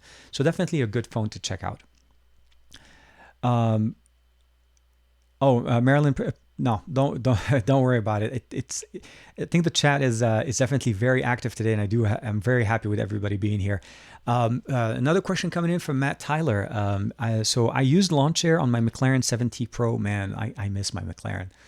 I had the McLaren 7T Pro for quite some time, and I had to trade that in there at the end of the year because I needed to switch for a device. But that's a discussion for a different episode and at a different time. Bottle is almost empty. But yeah, no, definitely launcher is a very good alternative to stock launchers. Not that, again, there's nothing wrong with the oxygen to wind launcher. I think it feels really, really good, and it works very nicely. And of course, it forces the desktop mode, which is something that you want to be comfortable using. So, what Matt is referring to here, if you're not familiar with OnePlus's devices or even LG. LG has a custom launcher built into their phone that enables us to actually use a desktop experience. So let's go ahead and do real quick what Matt's talking about. I'm going to go ahead and unlock my LG, and I'm going to show you guys the desktop mode that he's referring to. But again, it's more of the a la LG, So let's go ahead and bring that up. And so here we're going to we have a mouse pad, and I'm going to switch it over here. And if I'm not mistaken, here we are. So this is desktop mode. This is what we see right now in Android 10.0. Actually, hold on, let me lock, and here we are. So here we are. Okay. It seems like my mouse just doesn't want to work. So let's unplug, plug it one more time. Yeah, and I think that's more and more an issue on my side on my mouse. But the short answer is this is the desktop experience UI that we have directly from Android 10.0. Android 10.0 natively does support, not available for everybody, but a desktop experience that is still, I would say, in pretty much, I would say, still in like Alpha 2, maybe pre-beta That's the best way to describe it, because it seems like there's a lot of things that still need to be improved. Launcher, as Matt was talking about from XDA, does feature the ability of actually using it there. So you're able to make it functional, and you're able to make it so that it actually becomes something that you can kind of use. LG put in their version of their launcher into it, and it makes it a little bit better, and I feel like it's more functional to use it as a standard desktop experience. Although I have to say it's not the best yet, and hopefully with Android 11 we'll see definitely more improvements. What we've seen with DeX and EMUI Desktop have been there for quite some time, so they've had years to improve their UIs. Where where at least Google, at least at this point, is barely starting to provide us that option. And again, even though it's available, LG is the only one that natively supports it. Everybody else, you have to kind of force it to be able to turn on, even on OnePlus. So as he was mentioning with the OnePlus 7T McLaren edition. So any ideas on the OnePlus 8 Lite? I'm interested to see what the OnePlus 8 Lite. This is going to be for me more like the successor of the OnePlus X, if you guys remember that one. So if it does end up being something that we are able to see in more markets, or it actually becomes a device that we're able to see, I'll be interested to see where are the compromises made. I think OnePlus's general consensus of, at least within the last year or so, have been to a standard and a pro model. So we had the standard 7 Pro, 7T, 7T Pro. And a OnePlus 8 Lite, I would be interested to see what they do. It would be a good opportunity for them to hit the more mid-range devices, as most of their devices, even though they're starting to creep up a little bit higher on the pricing. And I'm referring mostly to the 2019 line of devices, since we don't have anything yet from 2020. I'll be definitely looking forward to seeing what it offers. It's definitely something that I'm keeping an eye on. But I'm hoping, again, we'll see more leaks and stuff, because we're getting pretty close to when OnePlus is supposed to release their brand new phone. So March is literally almost over. Okay, so jumping over, I think about buying a Samsung Galaxy S9 Plus. Angel Rodriguez, yes, buy it. It is going to be a great phone. I mentioned it earlier. My mom still uses the S9 Plus. It's a great phone, and it has all the updates that you need. It's running Android 10, and Samsung is still supporting it. So a great phone for a great price, and it should still be able to do almost anything you need it to do. No questions there. Should I jump ship? Currently using an iPhone Pro Max and an Apple Watch 4. Mali Lika. It's a question that's a very hard question to answer from a tech reviewer's point of view, because my entire goal on the channel isn't to sway somebody from an iOS ecosystem to an Android, or from Android over to iOS, or even over going over to any kind of other third-party UIs or systems. I would say it's more of a comfort thing. If you feel like your system right now, your iPhone, is doing what you need it to do for you, and it's doing it right, I would say just enjoy that. Use it for the way it works. If you're not comfortable with it and you do want some things different, meaning the ability of customizing your launcher, changing your launcher, doing things that Android devices have had for quite some time, and you feel like you want to try that, I feel like it's a good experience to try, and I would say definitely try that if that's what you want to do. But if you're comfortable with iPhone and you're comfortable with iOS, there's no reason for that to be basically you have to go from one over to the other. I think at the end of the day, you have to do what's best for you, not what's best for everybody else. That's the best way to say it. I feel like Android has quite a few opportunities and quite a few capabilities that we don't have on iOS to date. But I also feel like iOS has been doing certain things very good over time that Android is still trying to come up to and basically build into. Namely, color science as far as their video is something that they've done quite well on the iPhone 11 Pro Max. So if you love video, if you love that UI and iOS, I definitely recommend you staying in that ecosystem. But if you want to try, Android is definitely something very nice. There's so much to be able to try on the Android side. Okay, so let's jump over real quick. Fidel. Okay, Abdul Karim. Ahlan. I want to say, Malilika, thank you very much for the super chat. I have a quick question here. Okay, so here's the quick question. The question is, I love how the scrolling goes in here. So looking to switch to an Android from iOS. Okay, good question. What do you recommend that's a good ecosystem that's similar to Apple? That's a hard question that's an interesting one. Oh, man. Okay, so if you're coming from iOS over to Android, and what would be the easiest system to transfer into that would be the simplest way? It's going to sound weird, but I'm going to say Samsung. Samsung's done a really good job of providing a very good kind of like everything in the kitchen sink kind of thing. So if you're talking about features, you want to get everything under the sun and everything, every kind of type of functional thing, I think it's a great option for you.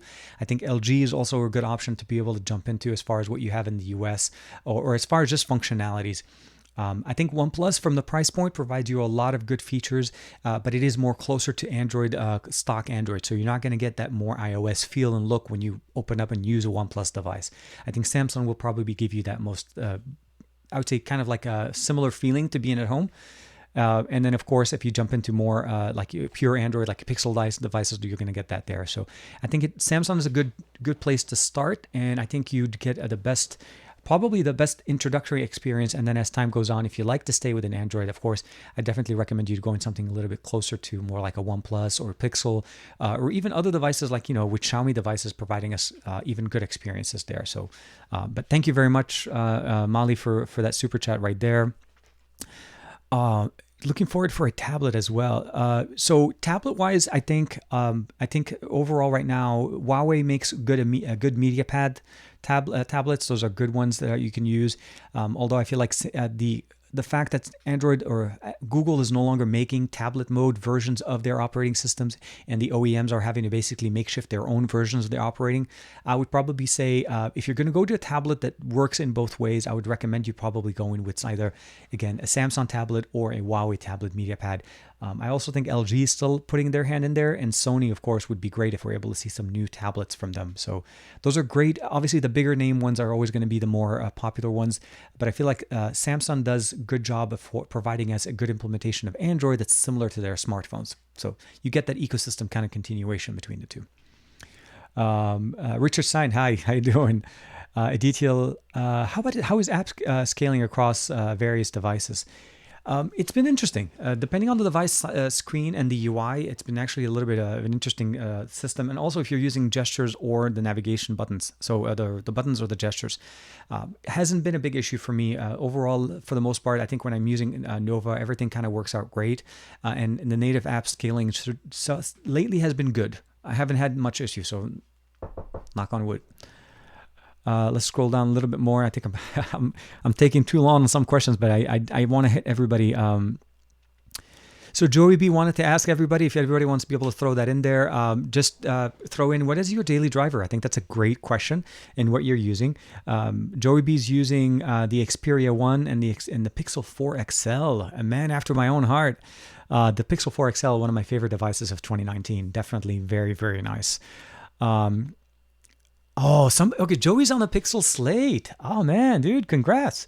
I haven't seen much of those since the launch event. I had the opportunity to play with the Pixel Book Go, but I did not get a chance to check out the Pixel Slate. Unfortunately, availability was very limited in at least in the US, with I think mostly only available through Google at this point. When is Google going to just add in Chrome OS desktop with Android? Okay, so that's a very interesting question. So if you're familiar, obviously, with Chrome OS and Android, both of these operating systems are developed and managed by different teams within Google. And of course, if you're probably familiar with Chrome OS, if you've used the Chromebook for within the last year or so, you'll notice that Chrome OS now supports Android applications. So the Google Play Store is actually available on your Chromebook. Meaning you can use Android applications on your Chromebook, but the reverse part hasn't happened yet, right?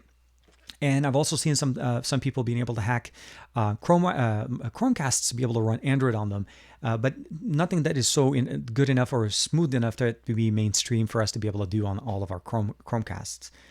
I feel like if Google decides to venture into that ecosystem, providing us something that they already know that works quite well on an Android device, I think that's the perfect situation. Chrome OS has evolved quite a bit. I think we're up to version 80 or 81. And it provides us a great experience. And I feel like if Google decides to basically say, look, desktop on Android is something that we don't want to waste too much time building or investing in. Let's go ahead and just bring Chrome OS over the way we brought Android over to Chrome OS. that's an easy dunk. I think in my mind, I feel like that's a line that should be so easy to draw from one point to the other. And that would be definitely on my biggest wish list. I don't know why it hasn't happened.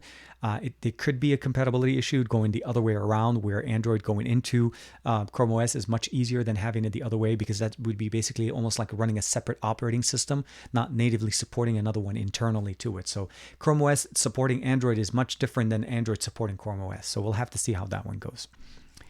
Let's go ahead and jump over. The G7 thinQ. Yes.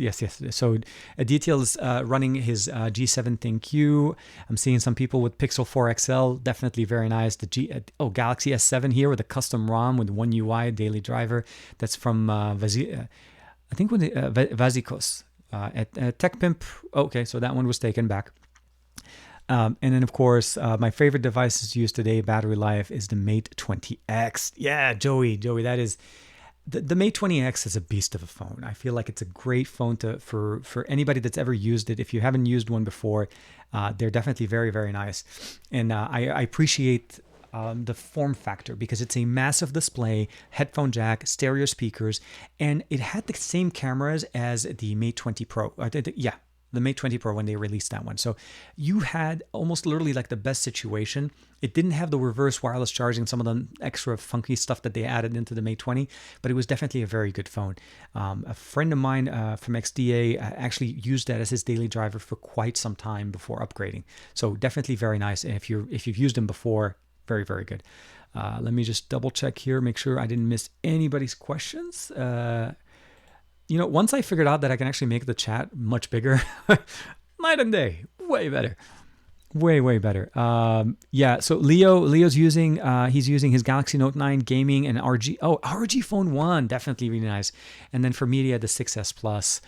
How are the cameras on the V60? So Mike M is posting a question. How's the cameras on the V60?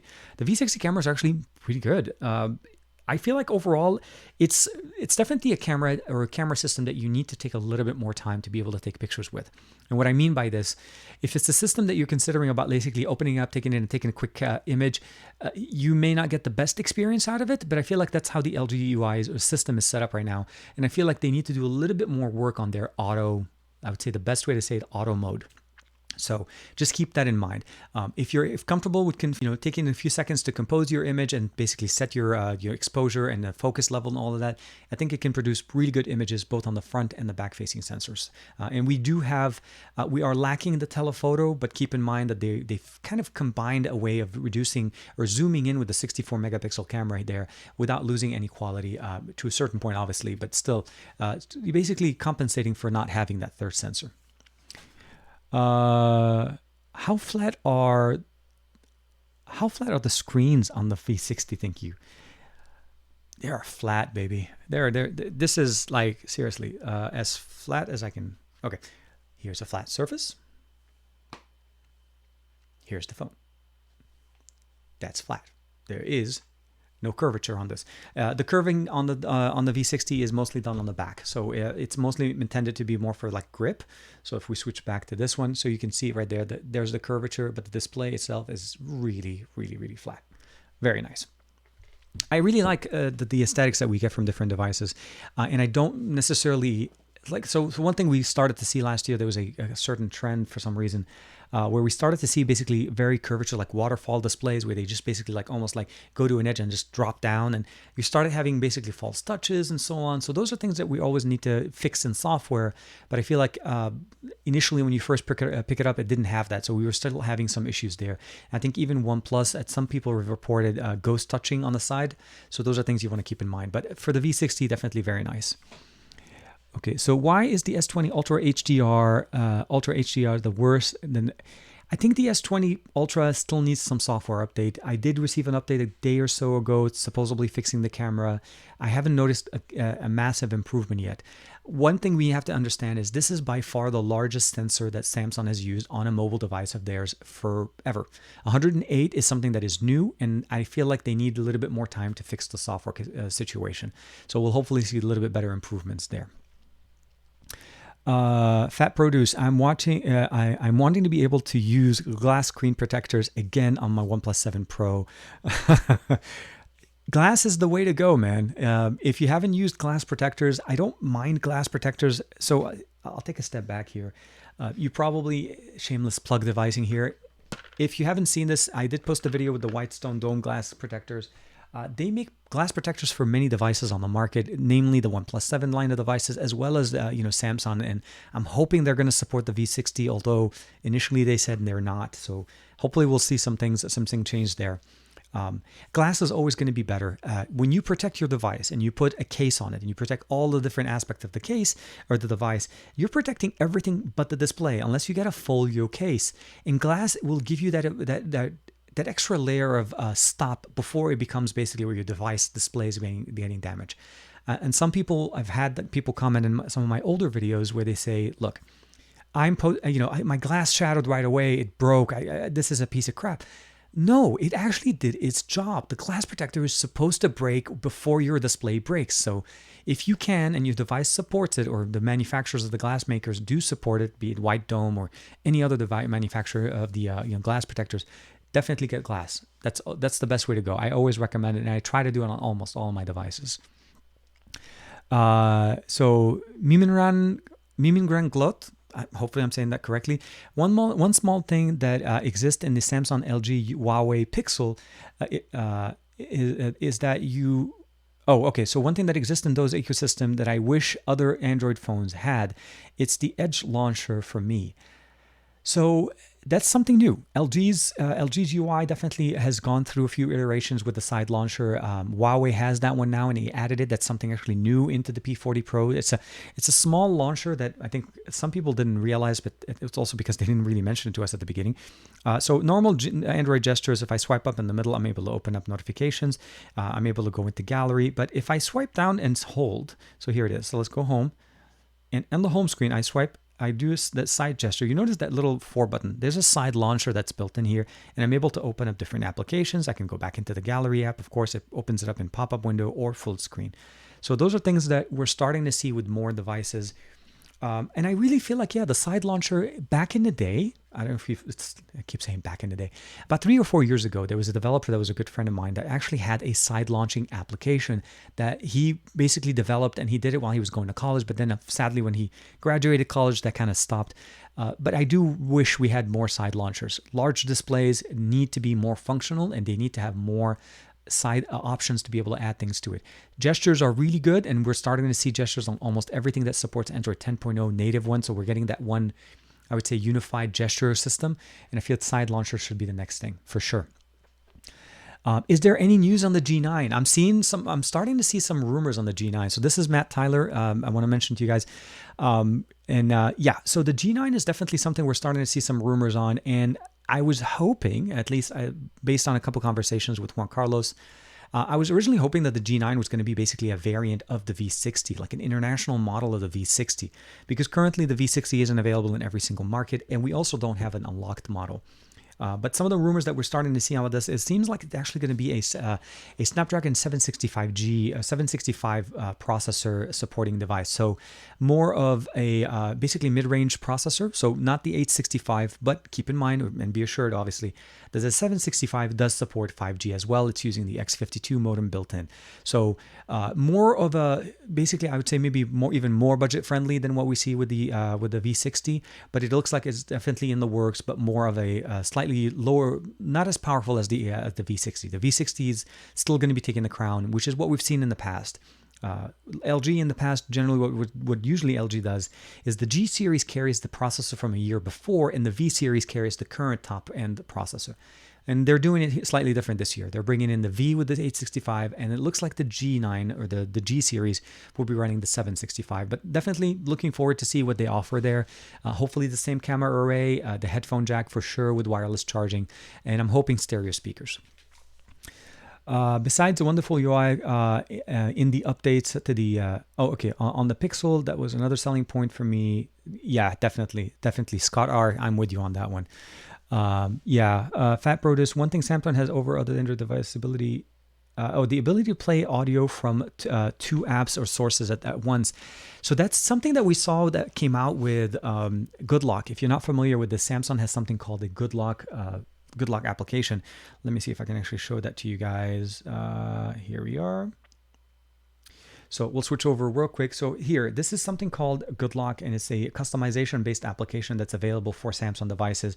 And they've had this feature ever since they released Sound Assistant about a year or so ago on their One UI, I think One UI 1 even. And yes, that's a very cool feature. You can actually control the volume on an app per app basis. So that's a little bit different than what we've seen where generally it's one volume level for everything. But like on your PC, you can configure to have your speakers run in one way and everything else run the other. So definitely very, very nice. And I do appreciate that. Eric Johnson, does the Red Magic 5G have good cell reception on T-Mobile? Great cell reception on T-Mobile. This is the European model. Keep in mind, this is not the Chinese model. So if you are thinking about picking it up, because you may be able to see that the 5G one is available, this is not it. This one, I don't know exactly when it's going, but I actually forgot. I do want to mention that Nubia and Red Magic are doing an MVP competition right now where they're going to be offering 5 people the ability, obviously, if they win, 5 random people out of this competition to be able to win a Red Magic 5G. So if you're thinking about it and you're looking into it, please make sure to check out my Red Magic 5G video. There's a link for you guys there to be able to check out their competition. Karthik, hey TK, how you doing, man? Any news on the Lenovo Legion phone? You know what? I haven't really heard much. Not much on Lenovo. It's been some time. Motorola is mostly basically what I've been hearing more about from them. So here, Aditya, we have a question. To TK, I've been curious, given that phones have unfortunately been losing the 3.5mm headphone jack, why do motherboard and laptops still support them if wireless is apparently the future? I think to a certain point, yes. I think, yeah, wireless or Bluetooth can work to a certain point. But when you get to the realm of gaming, so here's the example when I think I was talking with Juan Carlos about this. When it comes down to gaming, certain games need to have very, very, very low latency. And Bluetooth, although has improved quite a bit, and we've had obviously Bluetooth LE, Bluetooth 5, Bluetooth 5.1, things where we start to see technologies to give us basically even super really low latency, it's still not the same as a wired connection. For productivity, for watching content, for using your laptop to the best, I feel like a headphone jack is still needed and is still something that they haven't been able to fix. Keep in mind, laptops are something that you're using for more productivity, different than what you use our smartphones. We can be very productive on our smartphones, and I feel like smartphones are slightly shifting to whole Bluetooth and all. But if you're a true gamer and you really want to be able to get the best benefit out of your phone, you need to get that adapter for the Samsung phone and plug in your headphones. And of course, you don't really need to do much with the LG, just plug in your headphones. That's all you need to do. And most other gaming phones, like specifically gaming-centric phones, they still include headphone jacks. They're not taking them away. They're not going to go away. Low latency, that's the key. I feel like headphone jacks are still very much the king when it comes to that. And I feel like any device that takes it out is just asking you to buy an adapter. That's pretty much what it is. But I think it's a must for laptops, and I hope they do keep that there. And we never get that conversation where we needed the space because we needed to add another thing. By the way, just an FYI, Good Luck is not available in Malaysia at Samsung store. So, Mimin Ragan Glat, I'm just going to call you, sorry. Yes, it isn't available outside the US and also not available for most Exynos devices, but there is actually something called a Good Catch application on the Google Play Store. It's a separate launcher application. So Good Lock by nature is not really, it doesn't have any of these applications. All of the things that you see within Good Lock, the ones that I showed you, are modules within it.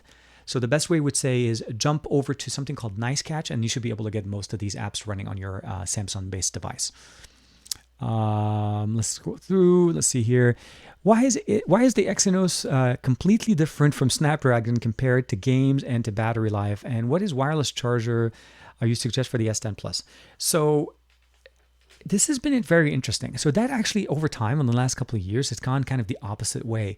What would normally make sense when a company makes their own processor and obviously they're developing their own skin version of Android, you would expect them to be able to provide you the best experience on their device with their own processor. the last couple of years since last year, for some reason, the Exynos processor started to actually kind of slow down a little bit as far as performance. It's not far. I mean, realistically, we're talking about like very, very close to the 865, but I feel like Qualcomm's been basically pushing it a little bit more. And we're starting to notice that basically, as far as modding and modifications, Exynos always gets the mods first. So there is a plus to that side, first and foremost. Qualcomm, for some reason, takes a little bit longer. But I feel like there's been something to do with the development, and I'm not sure if Samsung at some point will basically just use Qualcomm as their main processor. I'm not sure. But there is definitely a very obvious and very known battery life difference between the Exynos and the Snapdragon, at least variants of the S20 line of devices. Anytime, my friend. Anyway, okay, meme. Sorry, I appreciate it. I've messed up the name so many times because like we're going back and forth on the questions, but yeah, no, definitely. Did you? Oh yeah. No. It just I'm not familiar with it, and I realized there was a lot of questions coming on, and so I'm noticing. I think I kind of hit everything. And hopefully, if I didn't, please let me know. Again, the overall, I can't say this enough. Having this live stream with you guys this morning and talking has elevated my spirits, has made me feel better, has made me smile, and I appreciate that very much. I actually honestly wanted to come on this morning and talk to you guys about how much there's things going on in life and why certain things are affecting us, different things. I want to say that I appreciate you guys. I honestly appreciate you guys spending some time with me out of your day. And of course, hanging out, asking questions, going back and forth. I love spitfiring questions like this, back and forth. 1, 2, 1, 2, 1, 2. Oh, okay. So Fadel, please, if I missed that one, if you don't mind, because I don't know if I'll be able to catch it if I scroll up. Do me a favor, post that one more time, Fadel Abdul Karim, if you don't mind. I didn't mean to miss you, so I'll get a chance to talk about that one. And so as that's going on, again, I do want to say basically, thank you very much. Oh, Robert Aries. Yeah. So I started with XDA a long time ago. And I've been, I would say probably in the last couple of months, you've already noticed a lot more focus on my channels. And I really want to basically just focus more on the TK Bay and the Tariq Bay. So Arabic English channels for me. And of course, trying to be with you guys as much as possible. Oh man. Yeah. So mine plugging in the phones on the desk. Ooh. To next stock. So of all the devices that I have on my desk right now, only the P40 Pro will work. And I'll say this mostly because, not to say that the V60 doesn't support it, but according to Juan Carlos, it actually requires some kind of a rain dance to get it to work. It's not a straight shot, but it does work. And I've seen videos of him doing that actually. And I also need to be able to pull out the next stock. So as far as supporting it right out of the box, I feel like from what I'm saying, meme is the Red Magic will support it as far as mirroring. It won't give us the ability of basically doing much as far as a desktop experience. So Red Magic will work. The ROG Phone 2 will not. The P40 Pro will definitely launch EMUI. I have tested that one. V60 should be able to support mirroring as well as the ability of supporting the desktop experience. Oppo does not have any desktop experience, and again, Red Magic is mostly screen mirroring at this point. So here, the thinQ happening around the world. Okay, so let me go ahead and open it up one more time so I can get all the questions. Fadel, if you don't mind, please make sure you post that question one more time. Is there going to be development upgrade for Bluetooth like Bluetooth was upgraded? Upgraded into infrared. That'd be interesting to see. I haven't seen much as far as development in Bluetooth. I think Bluetooth is, for the most part, which is a weird way to say it, it's trying to be the headphone jack. Really, Bluetooth is trying to just give us that connectivity when it comes to audio. When it comes to peripherals, I think latency is actually been pretty good. Overall performance over Bluetooth is really, really nice. FM radio. So LG V60, bro. Go V60. Unless you want the gaming experience of the ROG Phone 2, I think that's going to be definitely a good experience there. If I'm not mistaken, I think the ROG Phone 2 does have an FM tuner built in as well. Let me just go ahead and do this here. FM. No, I do not see an FM tuner built in. I thought there was a radio app. I could be mistaken. It doesn't seem like it comes up. The V60 does include an FM tuner, but you need to use the headphone jack with that one. So that one was, I think I mixed it. So, okay. So Matt, so I'll jump over to Marush. Is it worth upgrading from the V40 to the V60? The battery on the V60, I'm surprised to see that the V60 is not handling the battery experience yet. Now, keep in mind, battery life on any device, whenever you actually test it, you need to give it some time. The initial few days of setup when you're first setting up your device, you're obviously using it more than your normal experience. And also, a lot more background processes are running there to update and install. So keep that in mind when you're considering that the battery life. But as far as between the V40 and the V60, I feel like the experience between the V50 to the V60 is pretty close. The V40 to the V60, I think it's a good enough of an upgrade if you're considering the 5G connectivity. I think if you take 5G out of the experience, I think the V40 is still a quite capable device. You still have the great audio. You still have the great, basically, experience with the display. You're definitely going to have a higher resolution display than what we have now. But yeah, I think the V40 is still a really good contender if you have it. I would probably wait and see basically if there's any concerns. Yeah, obviously updates are going to be a little bit slow. So LG is known for that. Sadly, I wish they would be a little bit better. But if you want Android 10 and you definitely want to be able to get that, obviously, 5G connectivity, I think the V60 is a good jump, but not necessarily if you're just using it for daily activities. Rain dance. Okay, I am not doing the rain dance, Aditya. That is Juan Carlos's job. I will bring him back on the live stream, and next time I'll have him show us how to do it and get it running. Mostly because I just don't want to keep fiddling with the cable and restarting and making it look like I don't know what I'm doing. Yes, I think the V50 is still a good value. I think if you pick up a V50 on Sprint, if you have Sprint support, I think it's a great function because it also supported the 5G. I think that was the only V50 that supported 5G last year that came in the US. Outside of the US, if you're using a Korean model, you could still pick up the case for it. It had the Pogo pin connector, so it was still a good function there. Although the dual screen functionality on those were not the best. I would probably say go for the phone by itself. If you want dual screen, the V60 should be much better for you.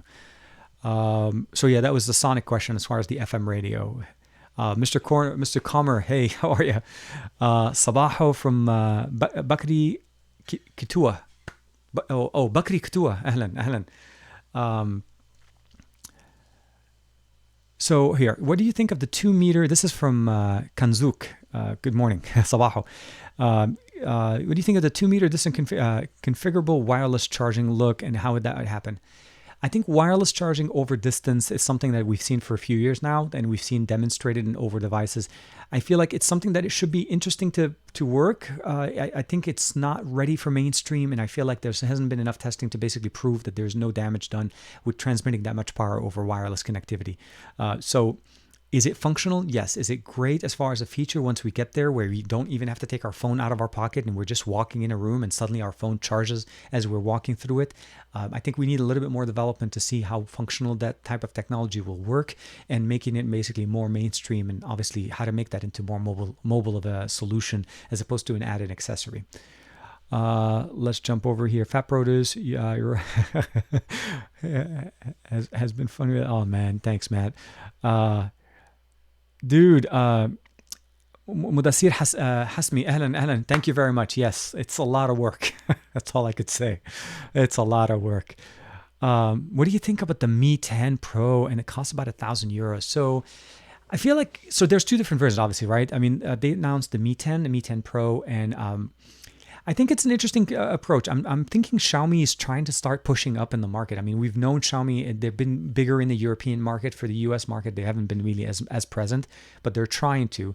I think it's an interesting move. I think we need to start getting our hands on the phone and see how the performance is going to be. Is it really justifying jumping into €1,000 on a Xiaomi? But it looks promising. I didn't get a chance to see the price on the Mi 10, if you know the price on that one, but I would imagine that one would be more where most people jump into for just as far as just getting most of the benefit, but not necessarily the price tag. TK Fadel reposted the question above. Oh, okay. Let me get, where are you, Fadel? Fadel. Oh, PC Sync Suite program for Android. That's a good question. I love those questions. You guys are, I love how you guys are like challenging me with this one. So if you're talking about more of like one type of system that works with everything, I think Wondershare makes something on that. I've used theirs before, but it was mostly a backup system, not necessarily a syncing tool. There are AirDroid. There's other applications that you can use on the market. I feel like the best ones will obviously always be the one made by the provider. So Huawei makes their own desktop suite, as well as Samsung does provide their own desktop suite for PC syncing. So you can actually use like transferring data to your PC as opposed to having to transfer it from one phone to the other. And those will obviously work the best. But as far as general, just backing up APKs, and then obviously you can use ADB if you're comfortable using ADB from a standpoint of just connecting over ADB to your PC. On your phone, but not everybody's going to be comfortable using a terminal window and just doing a pull functionality. I feel like most devices have backup functionalities built into them under the settings. I would just say back it up and put it on your device. Syncing it is a little bit hard. Google does a good job of syncing most of your data if you want to be able to use the OneDrive functionality to be able to sync up your text messages and so on. And there are other applications you can use like text messaging backup that does periodic backup of your text messages, MMS messages, and backs them up to the cloud. WhatsApp and most of those other applications also have their own. So that's something that you want to keep in mind. It's not new. But there's no one jack of all trades kind of app that will just sync everything you want. Sadly, every manufacturer makes it so that it only works mostly the best way with their own software. But I appreciate it, Mean, for letting me know that he reposted the question right there. Best cheap earphones for smartphones. That's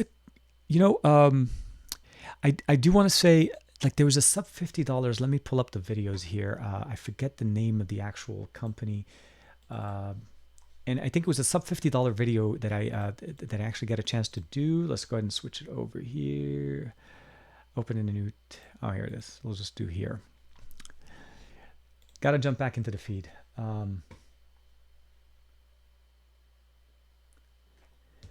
So without having a chance to play yet with the Mi 10 Pro, it's hard to kind of sell it. But yeah, I would say right now the 20 Pro, the S20 Plus is definitely a very good contender as far as what you can do and get from it.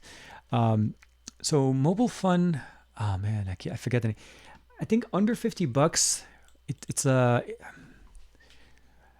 Honestly, I would recommend you getting like a good pair. If you're talking wired plugs, I would definitely go with the OnePlus, basically headphones. The OnePlus bullets, wired bullets, and if you can get the, I know it's a little bit more, but mostly because I can't think of a straight name off the top of my head. For wireless headphones, I would probably say the wireless version of the OnePlus, but they're not true wireless, so that's the concern. I can't remember the name of it, but I'll try to answer that question. I'll post that one on. If you can hit me up on Twitter or Instagram after the show, I'll post it for you. I did review one that was $50 that was actually really, really good. Let me jump over to the next one. You can just wait for 3 to 4 months. So Sonic is saying, yeah, wait 3 to 4 months and you'll find the Mi 10 Pro for about $600 or euros. That's true for a number of things. $30 for the Hayu GT. So Meme is recommending the Hayu GT. If you guys want to check those out, please definitely check them out. The KZ Easy 4s for around $20. If you haven't seen those, Juan Carlos speaks very, very highly of those, and they're very, very nice. As far as not a problem, Fadel, say it correctly. So Fadel Abdel Karim, thank you. So definitely very good options available on the market. There's so many things you can actually pick up, but I feel like if you want to be able to check them out, Juan Carlos has done some really good options or really good reviews on options available for like basically true wireless headphones at a good budget price. So very, very nice. And then Sonic is mentioning that he has the Creative Airs True Wireless, really nice pair for, again, a good price. With that, I definitely want to say thank you very much. And again, if you're doing well, please stay as much as possible. Stay in. Let's get through this and get through all of the things going on. Be safe. Hope you're well. Hope your families are well. Check up on your family, especially check up on your parents, grandparents, elderly, anybody that you know that you want to make sure that they're doing good, especially in this time where we're having to stay home for quite some time and we can only spend so many hours on Netflix, right? So Thank you very much. Sabaho, sabaho, sabaho to everybody. And as you probably already know, sabaho means good morning, even though it just, it's good morning to everybody, but it's something that we say in Lebanon for everybody. When you say somebody, you can say sabaho, you can say ahlan. It generally means the same thing. So yeah, if the P40 or the P40 or the pad will overheat. So far, no, not that much of an overheating. Gaming on that one actually has been pretty decent, but and they do actually have cooling mechanisms in there as far as technology. I didn't get a chance to. I can't remember it specifically if it was basically just an air vent or liquid cooling, but they do definitely have some cooling system built in. Thank you very much again. Thanks to Fat Produce. Thanks to Meme, to Fadel, to Sonic, to Matt Tyler. Everybody jumping in here. Aditya, of course, Bakri, of course, a lot of people in there, and of course having this massive discussion, and of course all the super chats that came in through.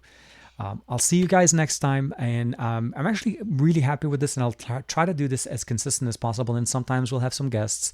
I didn't have enough time to call Juan Carlos and see if he was available to do a live stream. I honestly woke up and I felt like I needed to talk to you guys, and I felt like, why not? Let's just do this, and we'll do this together. So like and subscribe if you haven't checked out the channel. You can find me obviously as TK Bey here in the English side. If you want to find me on Arabic, it's Tariq Bey. I do apologize for the I would say the little bit of technical concerns here. Let me double check, and it did actually update the information for the name of the live stream, and I'll give you guys obviously some more once this gets posted straight on YouTube. But again, be safe, be well. I'll see you guys next week. Thank you very much for the support. I'm gonna go get some water, and I'll see you then. Bye-bye. And now we just need to figure out how to end the live stream. No, I'm just kidding. I think if it's not incorrect here, and I'll jump over there.